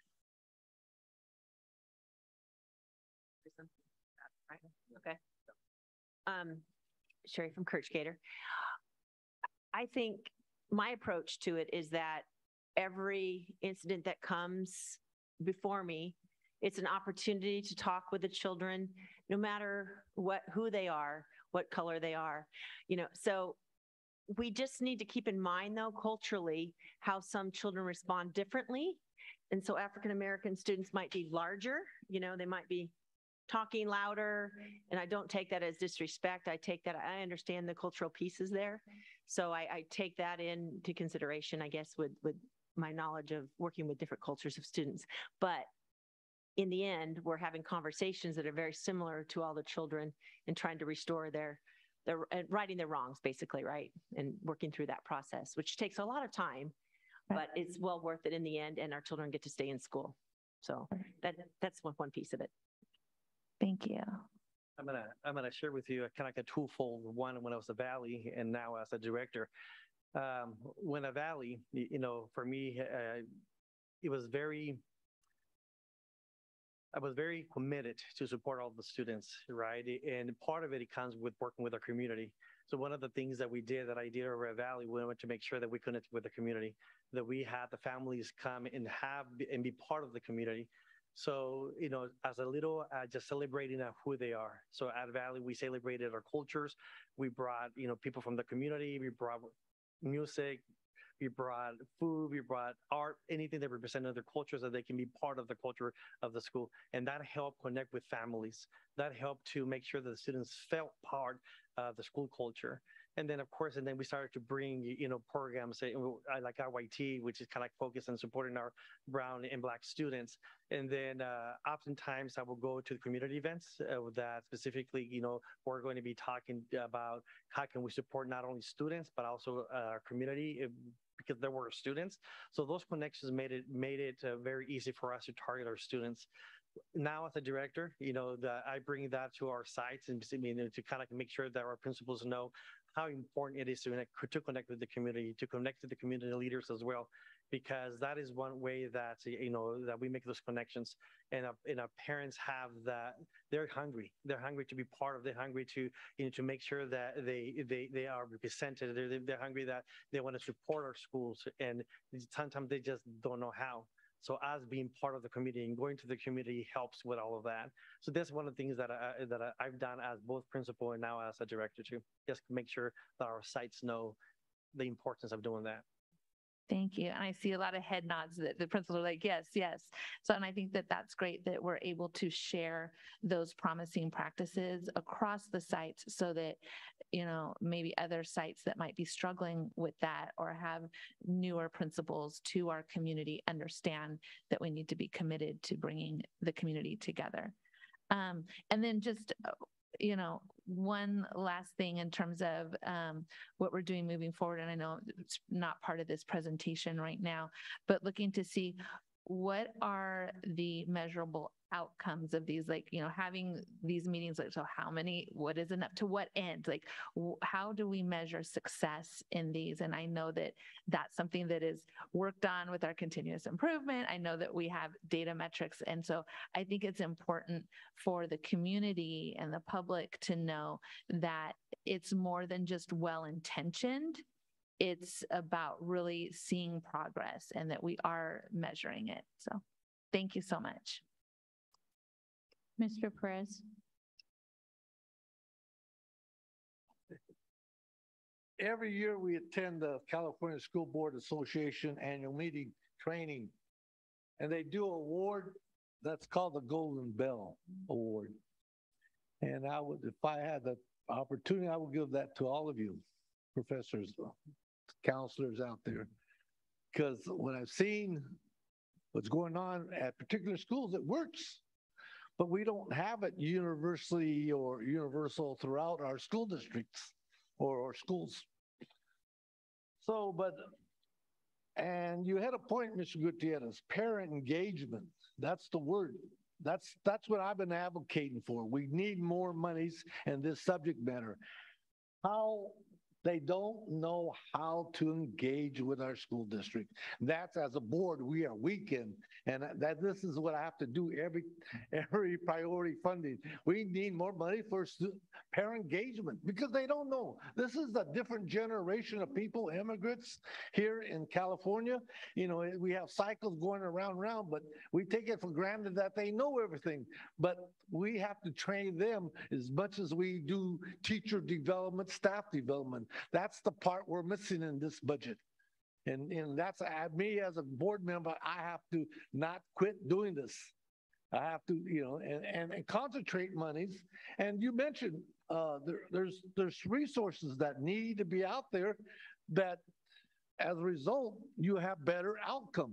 Now we're starting to use community engagement with different CBOs, community-based organizations who practices in their expertise in student development, early childhood development. And that's very important. Again, once they get a good base, early education, kindergarten and all that, the studies have said that we're going to have better outcomes. Yes, we are getting a little bit better and better with transparency, but this is, to me, is a good report, but doesn't get it into detail like I would like to see it by school. Latino students, English language learners, children of poverty. We need that data. We need, and because of the fact that, we have Title IX funds, Title VII funds, Title I funds, we need to gear those specific funds to those particular categorical programs. And and we need that data by gender, by classroom, by schools, by programs. But Latinos, we have most Latinos in the school district. Those students are Latinos. We need that breakdown. And Asian students by subgroups.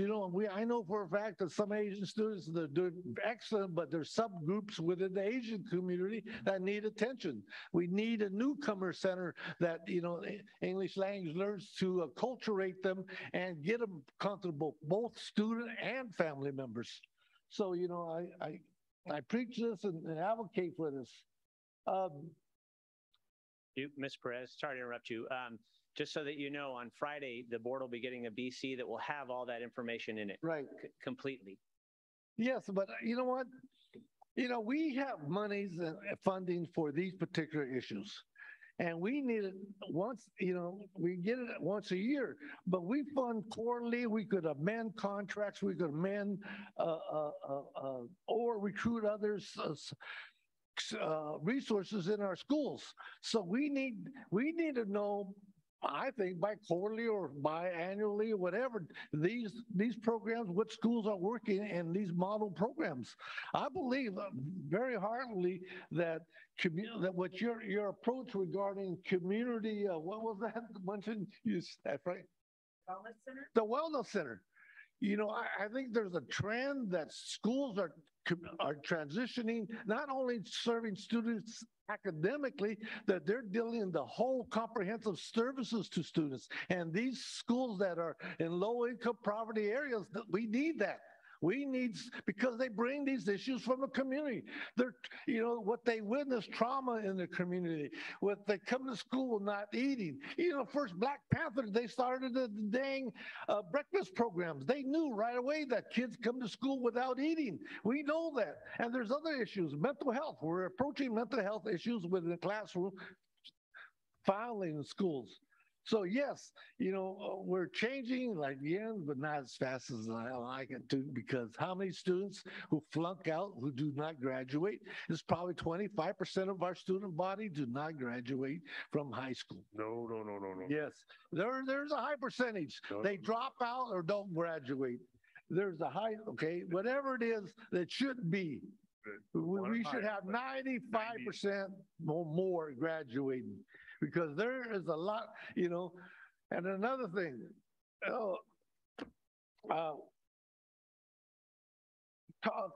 you mentioned tardiness. What time, is there a pattern? I like to see, do the report. Is there tardiness at the beginning of the school or after lunch or between the classrooms? And maybe we solved that problem already by starting the school year or school start time to 8:30 now. Is that going to be let me throw that to you. Will that be a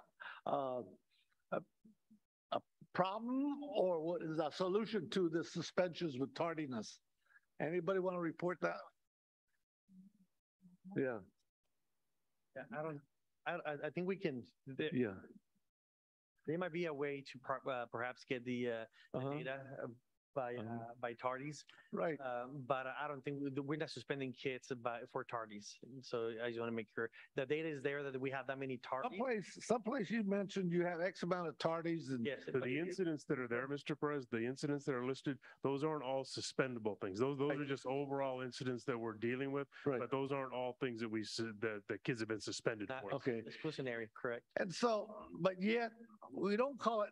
Is it in? Okay. What's the? Okay. And do we have data by in-house suspensions versus suspensions? I know students are going to these rooms and this and that, and some are more resourceful, as you mentioned, and have better outcomes. So we need to share that data and expertise with other school districts that are just warehousing our students in the suspension room. I've seen it. And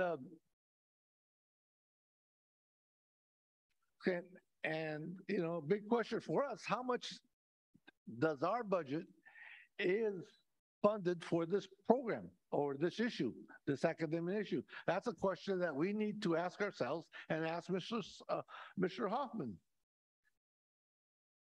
I seen an issue that wasn't brought to my attention, that inappropriate locations, that was kind of high. That means that students are not going to class or within our school sites are lost or doing something that they should not be doing. And so that's a big concern that I have. And talking to these campus supervisors and what the stories they give me regarding what I've heard in the past, inappropriate locations, there's a lot of liability issues, I think. And we need to look into that a little bit better or, deeper. Sometimes I think, or I would like to have more parent notification, especially with the Latino community. My experience, once you get a Latino family into the school campus and they know their child is messing up, I see them do a lot of immediate action and also other people. Once parents know that their child is messing up, a lot of parents take it very seriously because of the fact they don't want to deal with all the other institutions, CPS, blah, blah, blah, probation, whatever. They do not want to deal with government. So if you get early intervention with parents and notification, and you need face-to-face visits, and home visits. And I think some of the programs that are out there doing face-to-face home visits are having very good outcomes. So keep up that good work. Mr. Price, if you can finish your final comments so I can move on as well to the next board members.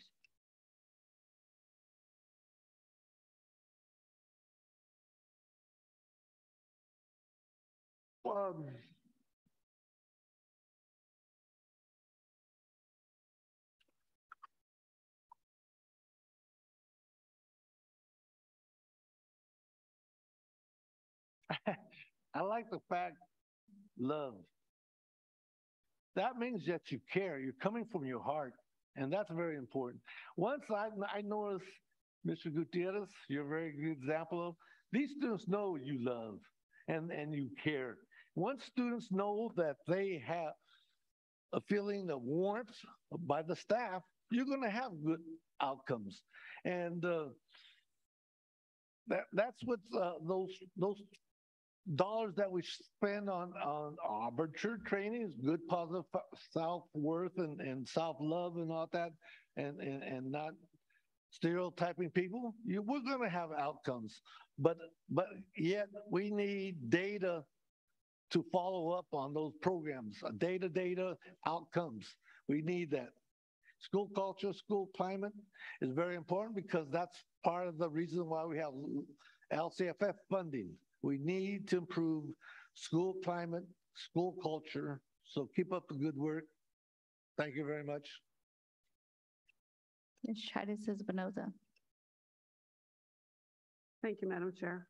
I want to pause first and recognize that in the span of 4 years, which included pretty big upswing in the social justice movement, a pandemic, and so many other things, we cut in half a lot of the indicators that we needed to reduce. So thank you to these folks and to everyone across the entire district that made that happen. I think that's tremendous, and I'm just so grateful for folks who are really willing to make that change, all of those little changes that added up to that.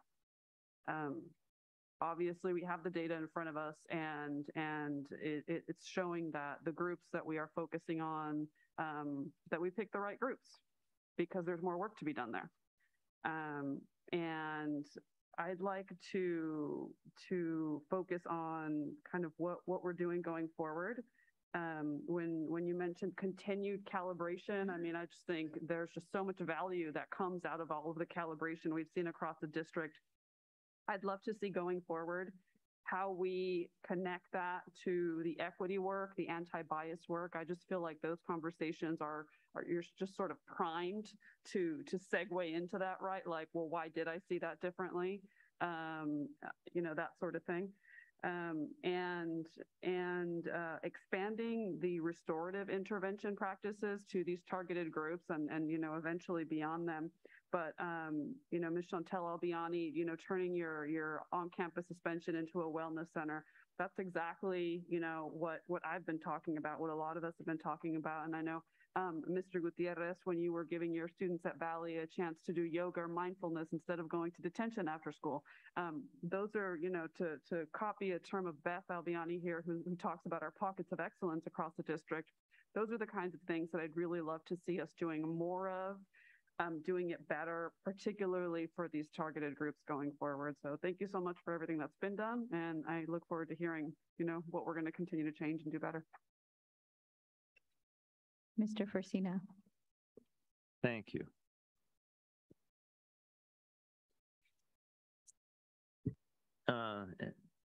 I have a number of questions, some out of interest specifically, others for other reasons. But first question is, because we're dealing with disproportionality, do we have examples of students receiving a different type of discipline for the same behavioral incident at the same school site or at different school sites?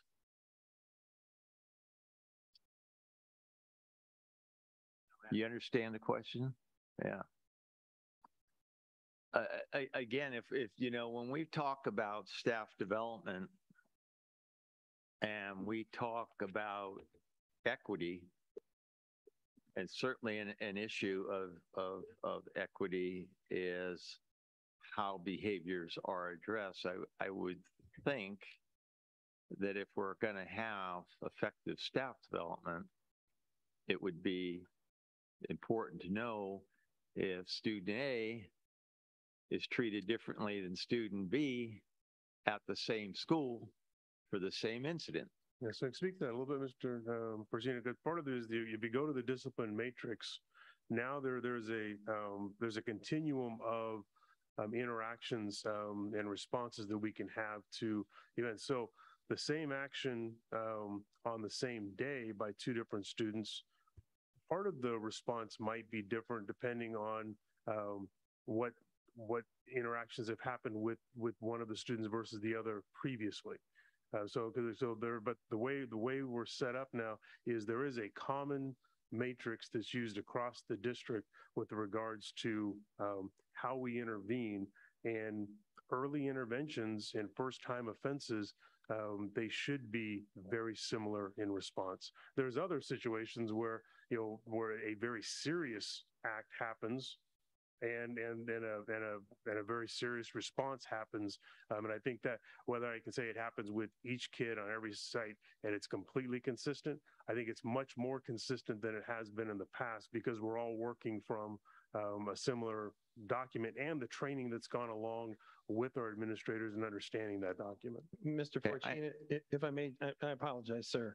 One of the things, because I was just over checking with Christine, because you were asking site to site, and are we analyzing it? I can share with you, we do have data.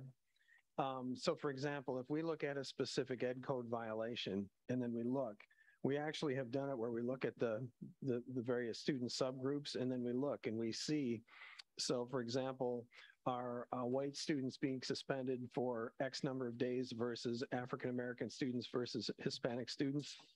We see virtually no difference. So we really don't see that. Now, you really got to you'd have to dig much further, because there's the story behind each of those, but we have analyzed that to see if, so for example, we know the student subgroups that are being suspended more often. We're also looking at, and are they being suspended for longer periods or shorter periods of time? We don't actually see that. So we are seeing, and that goes back to what Mr. Hoffman was talking about, and that is where fairly extensive calibration efforts are going on, whether it be Martin going out and sitting down individually with the school themselves and making sure that the principal and vice principals are calibrated, or at our elementary or secondary principal meetings where we're talking about this all the time. So we do have a bit of data that we are analyzing that. Could we do it school to school? We could. We haven't necessarily, but we have looked at subgroups and both total number of suspensions and rates, but also length of duration of those suspensions. Hope that gets at what you were asking. It gets to some of what I was asking. You know, a lot, some of it becomes individual, and you know that I often ask questions to get answers on the table. You know, we're talking about disproportionality. Do you think a part of it is because we have teachers and and administrators who are less tolerant of some groups than others? I want to make sure I understand the question. Less tolerant of less tolerant of the behaviors of kids in certain subgroups and other subgroups? I think it's safe to say that if we have roughly 3,300 teachers and several hundred administrators out there, that there's going to be variability on teachers' level of tolerance of things. But would I say that there's I think you're going to see that, but that's the ongoing work that we have. But I don't have any data that can reference that. I'm just thinking of the human condition. My level of, and I also think it's probably varies from circumstance and whatnot. As a former teacher and principal myself, there was probably variability as a human being on one day to the other, depending upon what that day was. But I'll say this, and that's also, when we've moved to a point of exclusionary discipline, we've slowed everything down. Unless there's literally physical safety that we need to respond immediately to, everything is slowed down. And in particular with these student subgroups. So if we're going to be suspending students in general, our principals know you don't need to respond immediately. They're engaging with their full administrative team to say, here's what we've got, what are we thinking? It's not being done in isolation. That's actually a change from when I was a principal. There were times if I was dealing with something, I may or may not actually engage in a conversation with my admin team. And similarly, I had confidence in my vice principals, but would it have been better had we calibrated every time? Yeah, the answer is yes. So I think we've gotten much smarter in terms of how we do it. But if for example, there's a student that's going to be suspended, and it's part of those high-end subgroups. And in particular, if there's even a consideration of law enforcement, everything is slowed down. The principals are talking to directors before that happens. So that slowing down has actually, I don't have data because we're talking about what's in people's heads, but I absolutely believe it's a direct result of that significant reduction that you're seeing. And that is not at the expense of lowering the standards of behavior and safety on our campuses. As opposed to having high numbers because we're a racist school district. Well, and the other piece of that. Could I let Mark? Can Mark finish? Mark, just I would like to. A yes or no. I would like to think that our practices are the calibration and the practices we have.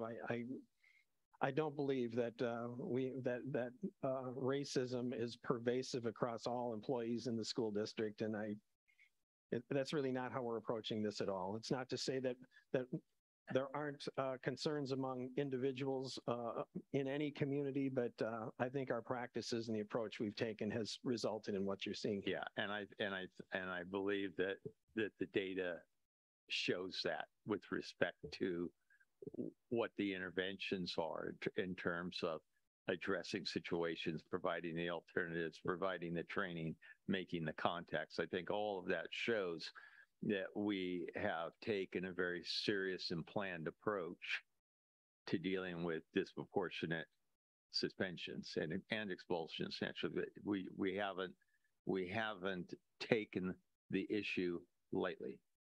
Absolutely not. And so one piece, just there, Carmen, you spoke to, whether we react differently and individuals. And the other thing is the deep work that we're doing around our implicit biases. I mean, the reality is we all do have different reactions in different situations, and part of the training is making us aware of that, so it's not something that just continues without us not intentionally doing, but our results are our results. So our system is biased. Our system, our society is racist. I mean, the overall process, that's still part of who we are and the work that we're doing. Right. But doing that deep dive into who I am as a person and how I perceive the world, and making sure that then you put in the Arbinger work to it, and then being alive to the humanity of each person that I interact with on a daily basis.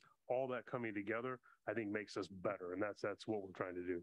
Yeah, and yeah, I guess what I was getting at is that as a school district, we don't take the numbers as, oh, well. For sure. Yeah. But we wouldn't be getting the results, and we certainly have much work to do, but the trend wouldn't be going in the direction it is if we weren't being thoughtful about it. Yeah. And to Chris's point, that concept of understanding that we all have implicit biases, that the term blind spot is a real important one. And I think we've become, I'll just speak for myself, I've become increasingly aware that I have them, and I may not know. I think I've become more knowledgeable of some of them, but I have to be aware that I don't have all of them. And if nothing else, that's why if we're dealing with a situation where potentially we're going to be dealing with a disciplinary matter regarding a student or a staff member, we need to slow down, and we just need to engage other people in that conversation so that hopefully that conversation results in potentially a blind spot of mine becoming known to me. Yeah, and I really appreciate the fact that that direction has been taken to slow things down, especially in some of the more severe cases, and get as much information as possible before actions are taken.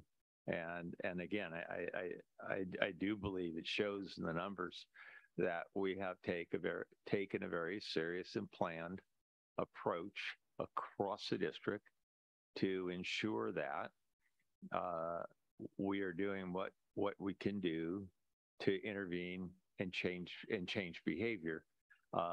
You know, a number of the other board members have already said it, and I did discuss this again with Chris yesterday. More times than not, with a behavior, a kid needs to be removed from the classroom. It's plain and simple. They're so disruptive that they're interfering on the rights of the other children to have an education.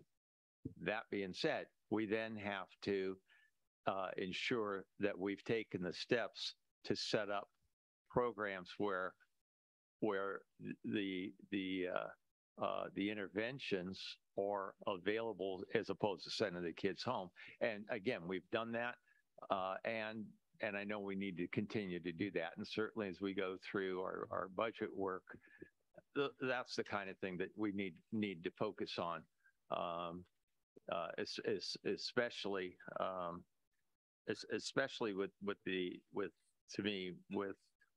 with having environments where we can provide the interventions with restorative justice and PBIS and the mental health services. Mark? And if I may, Carmen, the one piece, I very much appreciate what you said, and I would agree with what you said. If there's a situation that does necessitate the removal of a student, the other thing that we're doing obviously is, so what are we doing then as a result so that we can work with the student, the family, and get the student back into classroom successfully? The other thing that we do, and there's folks that are in this room that do that work, is we look very carefully and diagnostically at the antecedents to those behaviors. And as a former teacher, I know full well that there may be an activity that I was doing that had kids engaged and whatnot, but that environment for that student created challenges. And if there wasn't someone to assist me in making certain that I understood that could be problematic for the child just behaviorally, then I wouldn't know. And all of a sudden, I'm not looking at myself and what I'm doing as a teacher or we're doing, whether it's there or it's out on the campus. But that's also why PBIS is so powerful. And we have our behaviorists who are out working with our sites to be able to identify those antecedents to behavior are so crucial. So if something occurs, we want to understand, why did that occur? And now what are we going to do about it? But if you only deal with the tail end and trying to get them back in, it's kind of like if I continue to bite my lip and I'm not stopping biting my lip, the problem is going to continue. And so those understanding why I'm doing what I'm doing is is vitally important. That is the work that we also engage in. Yeah. And you know, given that we can always do more, I have to say from my discussions with some of you, not all of you, but certainly my discussions with principals, vice principals, psychologists, counselors, I can't be more proud of what we're doing. We've taken the issue very seriously. I think we're on target. I think our numbers show that we're moving in a great direction, and I know we'll continue going down that road. So thanks. Thank you again for the presentation and all the information presented. Having the site leadership here is important to hear the feedback of what you've done differently. So I appreciate having the campuses here. And again, student voice is key. I see them leading groups, coming back, sharing their stories with other students, and best practices, always looking at behaviors. And we haven't improved. And of course, there's always work to be done, as mentioned. So continuing on that progress and knowing that things hopefully will happen gradually in time, but understanding that we should be seeing overall for the district that continuous decline, hopefully, in the suspensions and the discipline that's happening. So I'm looking forward to the continuous reports and updates on the data. Again, when we look at data, always looking at patterns or, looking at ways that we can make change. And it sounds like the sites have presented best practices. So I would say at some point in time, maybe even considering putting a presentation or a PowerPoint together later on, because this information and knowledge should be shared with other districts also to have that exchange of information, I think is really key. So thank you all. The next item up is the budget development and funding priorities. I'd like to call on Mrs. Hayes.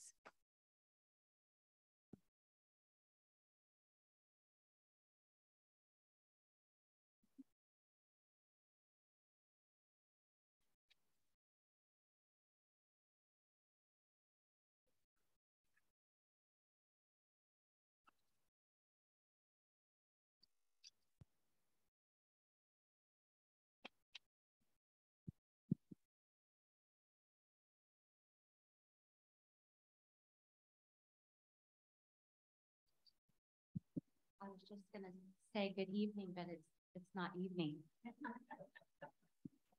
I guess I could talk for a long time and. That's what it looks like, Shannon. You're getting comfortable. Am I getting comfortable? Yeah.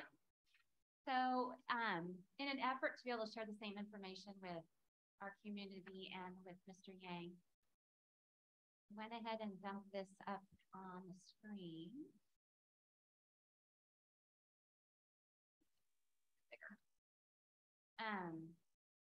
What I want to share with the board and our public is we have some changes in our budget processes, and we have an actual another evaluation that we need to make and maintain with our budget, and that is the trigger of the 10% cap on district reserves. So once the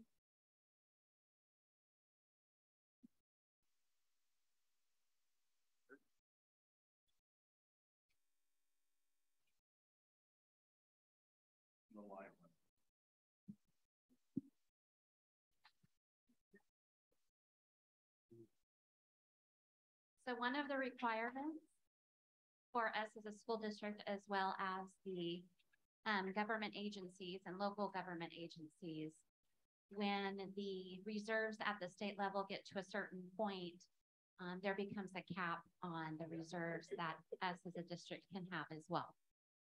So for our budget calendar, these are the action that the board is going to be asked to take over the next several months up until actually a year from now. We did look at the changes from the state enacted budget on August 9th, and the board approved the budget transfers necessary to reflect that budget. We are going to take a peek at the district funding priorities today.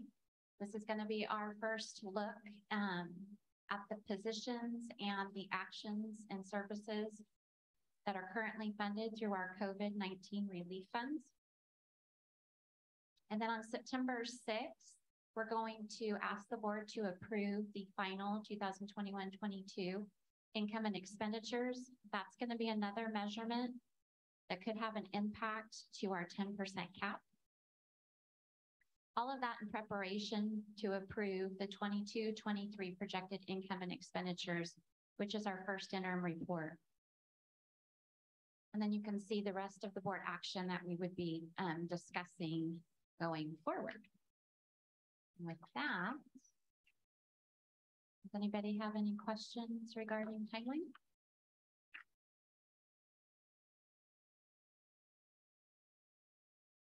So then looking at the positions and actions and services. Sorry, it's very small.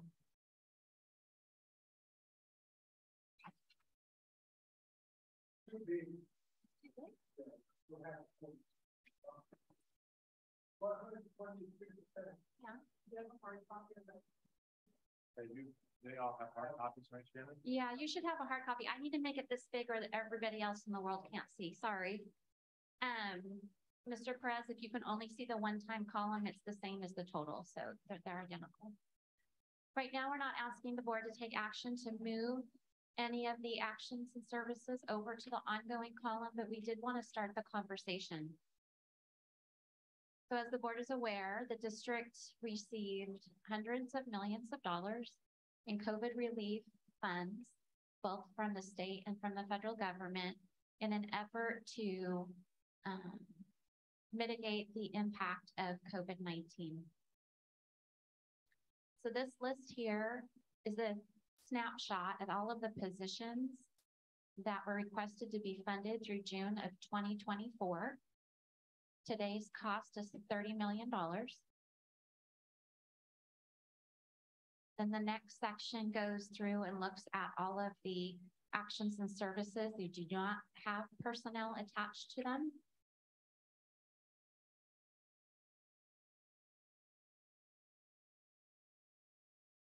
And that value is another 26 million, with the desire to make all 56 million ongoing upon recognition if the actions and services are being measured and that reflect a need to continue them moving forward.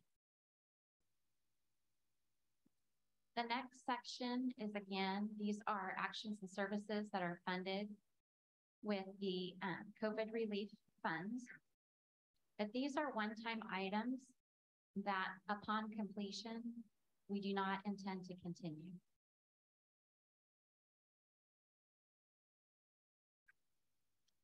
So this list represents $93 million worth of actions and services that are currently being provided across the district and will be available to our schools and our departments through June of 2024.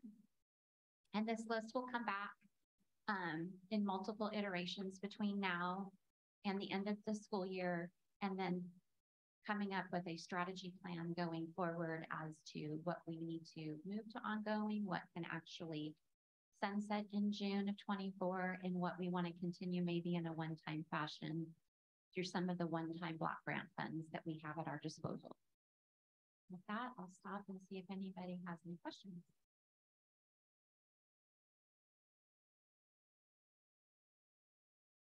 We can go down the list. Any questions, or anybody want to raise their hand if you have a question or comment? No? Okay. Mr. Yang, any questions or comments?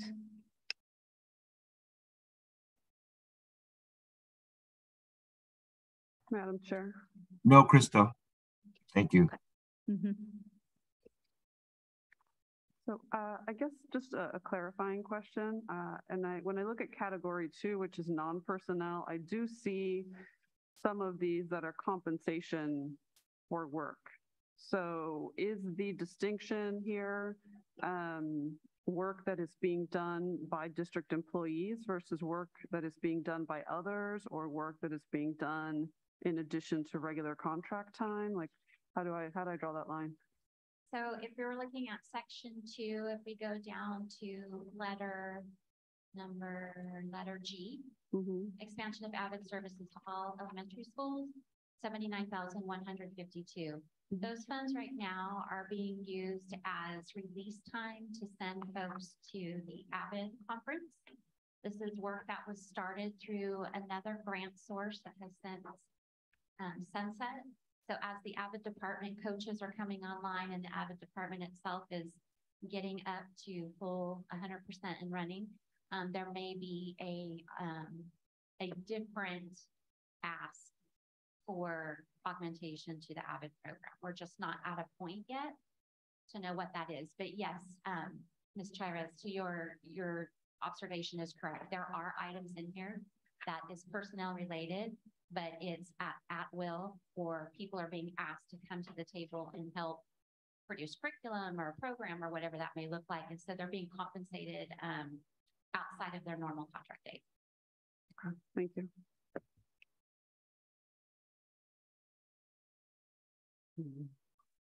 Mr. Perez. Page 3, I think it's the data center, something $1 million or something like that. No. Data center redesign. What is that about? I would have to ask my colleague, Mr. Mate, who I believe, here he goes. That was about redesigning our data center we have upstairs and also down at Gerber Road. It's a drastically old data center, so it's updated all of our servers, putting in new racks, updating the air conditioning, everything that would go with that. It's data. Is it to support the data of the school district? Yes, it's all our schools. Yeah, basically where we store all of our servers, where we have all of our routers and all the internet comes up. So it's the data center we have. The other people call it a network operations center or a NOC. Kind of those are the two terms. It's not about data for the reports. Yes, okay. That's what I wasn't sure about. Yeah, no, it's a physical area where we store all our servers and everything. And backup? No, our backups actually are off-site now. Yes. So is this part of the emergency disaster backups kind of situation or what? No, it's what we use for operational right now. So like right now, okay. Our G drives and all the stuff that we have, they're all stored here in our servers. So that's what this would be. But you just mentioned that we have also off-site. We have off-site backups where that's what we have backups that are off-site for emergencies. Yes. Okay, good.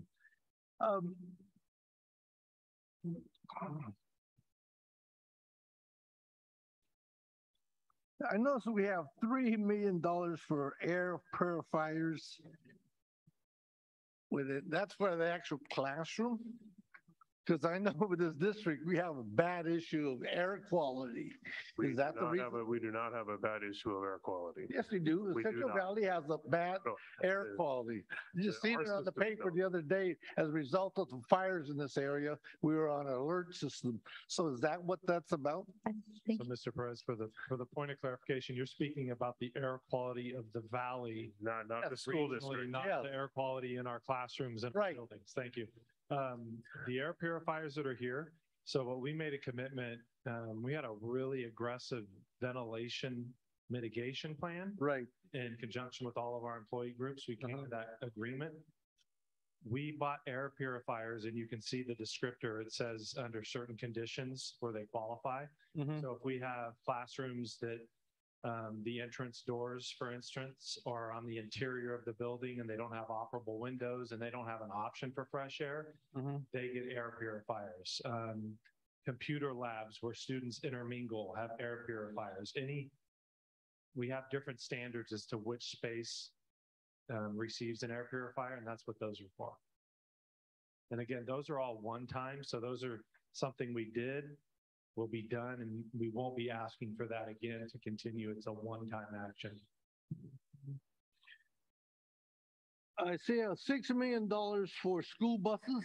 Yep. Do we have also any funded program to do a focus outreach or outreach for bus drivers? Is there anything like that within this budget? Not within the ESSER budget. Yeah, okay. But definitely within our recruitment strategies and all of our outreach with our increased driver rates and everything we're doing in that realm. We've had a lot of success here recently adding drivers to our training pool. So we started a classroom last week of 19 and we're starting another class of 20 candidates. This was specific to new buses with air conditioning and air purification to replace buses that didn't have them. It was an ask of one of our bargaining units, and thankfully the board was able to commit those dollars. Are those also electric? No. Nope. All right, that's all the questions I have.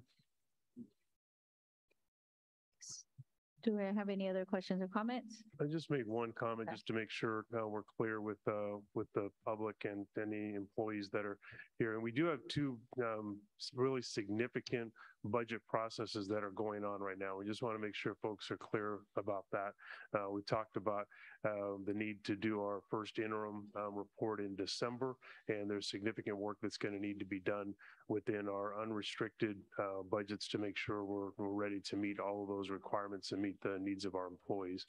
And then there's a second piece, which is what Ms. Hayes is speaking to here, and that's working through the ESSER work and all the work that's been put in place as a result of the pandemic, and then the work in making decisions. That's why you see this format, and it's important for the community to understand. This is now in a budget priority format that the board, our leaders of our labor unions and our community have seen before, but it's been a couple of years since they've seen this format. But it really does lay things out with regards to people, and then also important services, and then one-time items. And we're still working through the details to make sure we're very clear about where the categories are. But long-term, I've been to many, many school sites in the last past several weeks, and folks are feeling the positive impacts of this work being implemented at schools. There's more staff on campuses to assist staff and students and parents. And so we're gonna have to make some decisions long-term, how do we make some of these things become the new normal?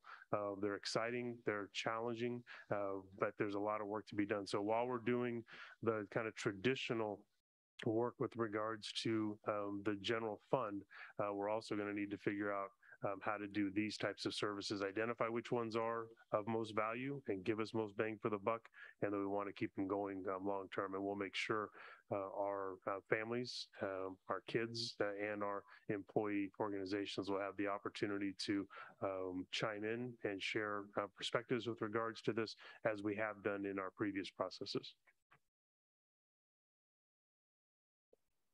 Madam Chair. So I'm not going to attempt to get all my questions answered about these 4 pages or 5 pages, but just since we do have a little bit of time on the agenda, I'd just like to ask about a few of them that are not as self-explanatory, if that's okay. Section 1, letter J, research analyst. Is there anyone here who could tell me? Well, first, for any of these, if the position has not been filled yet, it would just be a good to know. But yeah, so one of the pieces, everything that's on here is in the ESSER plan, and the ESSER plan will go through and lay out what the position is and where it's going to be housed and what the expectations are around. So we can go through those pieces. We have not filled all the positions. We've actually filled far more than I thought we might be able to at this point, and we are actually working on a dashboard.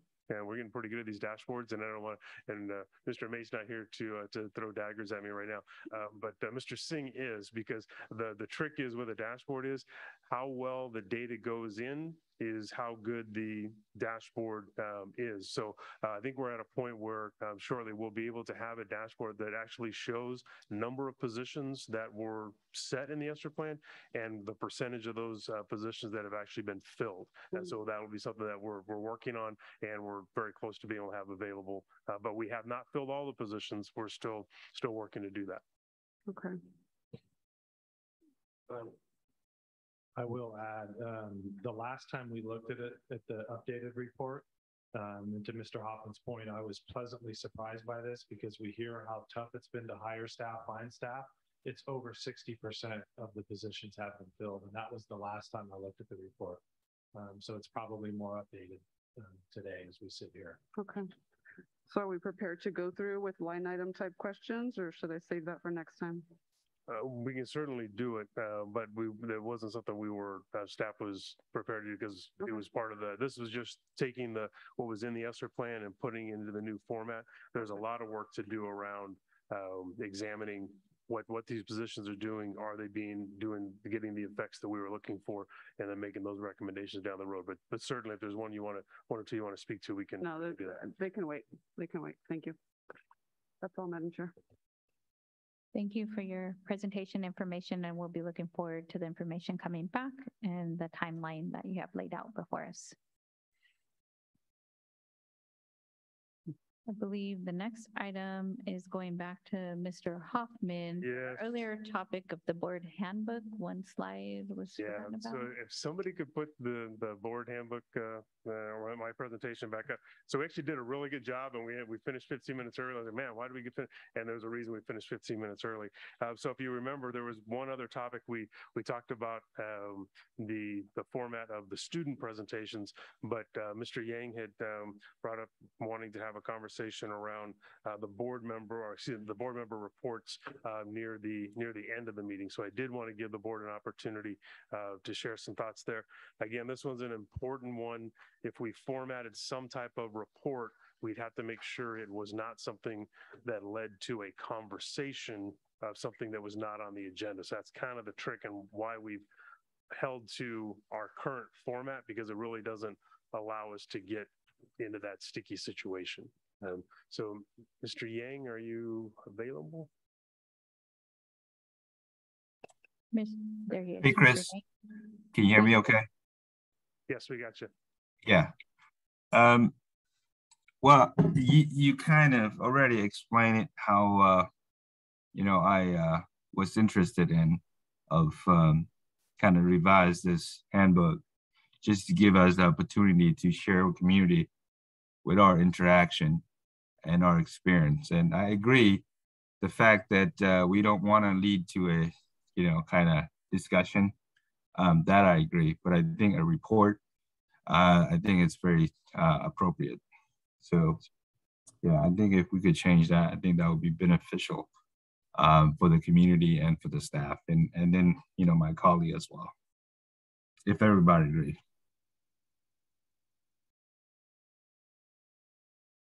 Any other thoughts on that topic from my colleagues here or comments?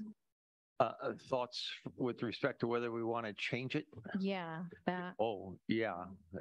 I'll add my thoughts. Okay. With respect to the filing of verbal reports on visits that we have made as individual board members, I believe that it is a complete waste of staff time. As a board member, each of us are expected, as part of our duties and responsibilities, to visit school sites, attend school functions. We have that in our handbook.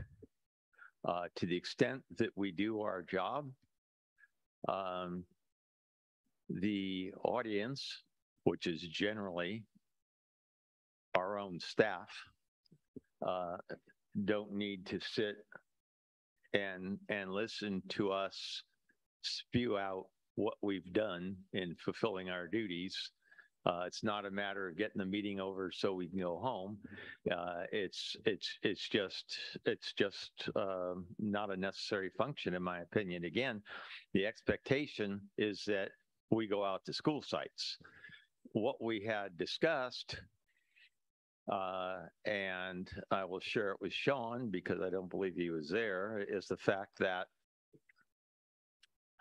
if it's important for an individual member to have their visits memorialized, then they can provide a list of those visitations to Ms. Avalos for inclusion in minutes. Short of that, it would be a complete and total waste of time for our staff to have to just sit and listen to what we did in the performance of our duties. Ms. Tritis Espinoza. Thank you, Madam Chair. I do understand Mr. Yang's goal here in keeping the public informed about his individual efforts, and that kind of transparency and accountability is important.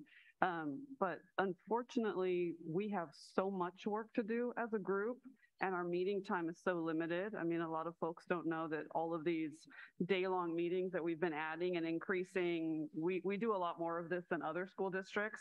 And as Mr. Hoffman has been saying, we have a lot more work to do even this year.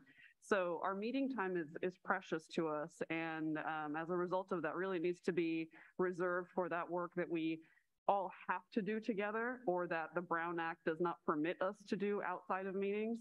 And unfortunately, you know, this kind of report, kind of a rundown of school visits and that sort of thing, I don't find it as useful in kind of informing the decisions that we have to make. So while that is an important function, I think we can share that information with members of the public in other ways outside of meeting time. You know, we're not at a place where we can afford to add more items to our agendas, given how much we already have to do. So I would not like to change that. Thank you. Madam Board President, before you ask other colleagues to chime in, I just want to be very clear. I don't think that I was clear on this. And however, I mean, I go with whatever the majority goes with it. I just wanted to reiterate that this is not about, you know, I or you, you know, what we did individually and try to, you know, share with people. I think this is a feedback as a board member, you know, hearing directly from the staff of what these data are, you know, showing to us, and you know, having that conversation of, you know, proving the fact that, you know what, they are doing this. So to me, it's not a waste of time for sure. And rather we, you know, allow to be a discussion going forward or not. I think that it is critical for us to get feedback from the staff and the community. And this is not just a feedback from the staff, but I think that should be, you know, any engagement with staff and community that we should share during this time slot. And to me, it is very vital actually for us to share with the staff and the board colleagues to have that, you know, experience within ourselves. And, you know, I think that's how we're gonna making progress as far as what we hear on these reports of programs and, you know, data. I think this is kind of part of, you know, driving to getting better solution. And, you know, this is kind of like that thought of mine. That's why I believe that it is good to share with, you know, everybody on this board and the staff. So it's just, again, not so much of what I did. Oh, I went visit this school and I really love that, this and that. You know, it's just not that simple. There's more, you know, deeper meaning to it. You know, so I really believe there's, you know, benefit to it. But again, you know, either way, I am fine with it. Ms. Albiani, comment?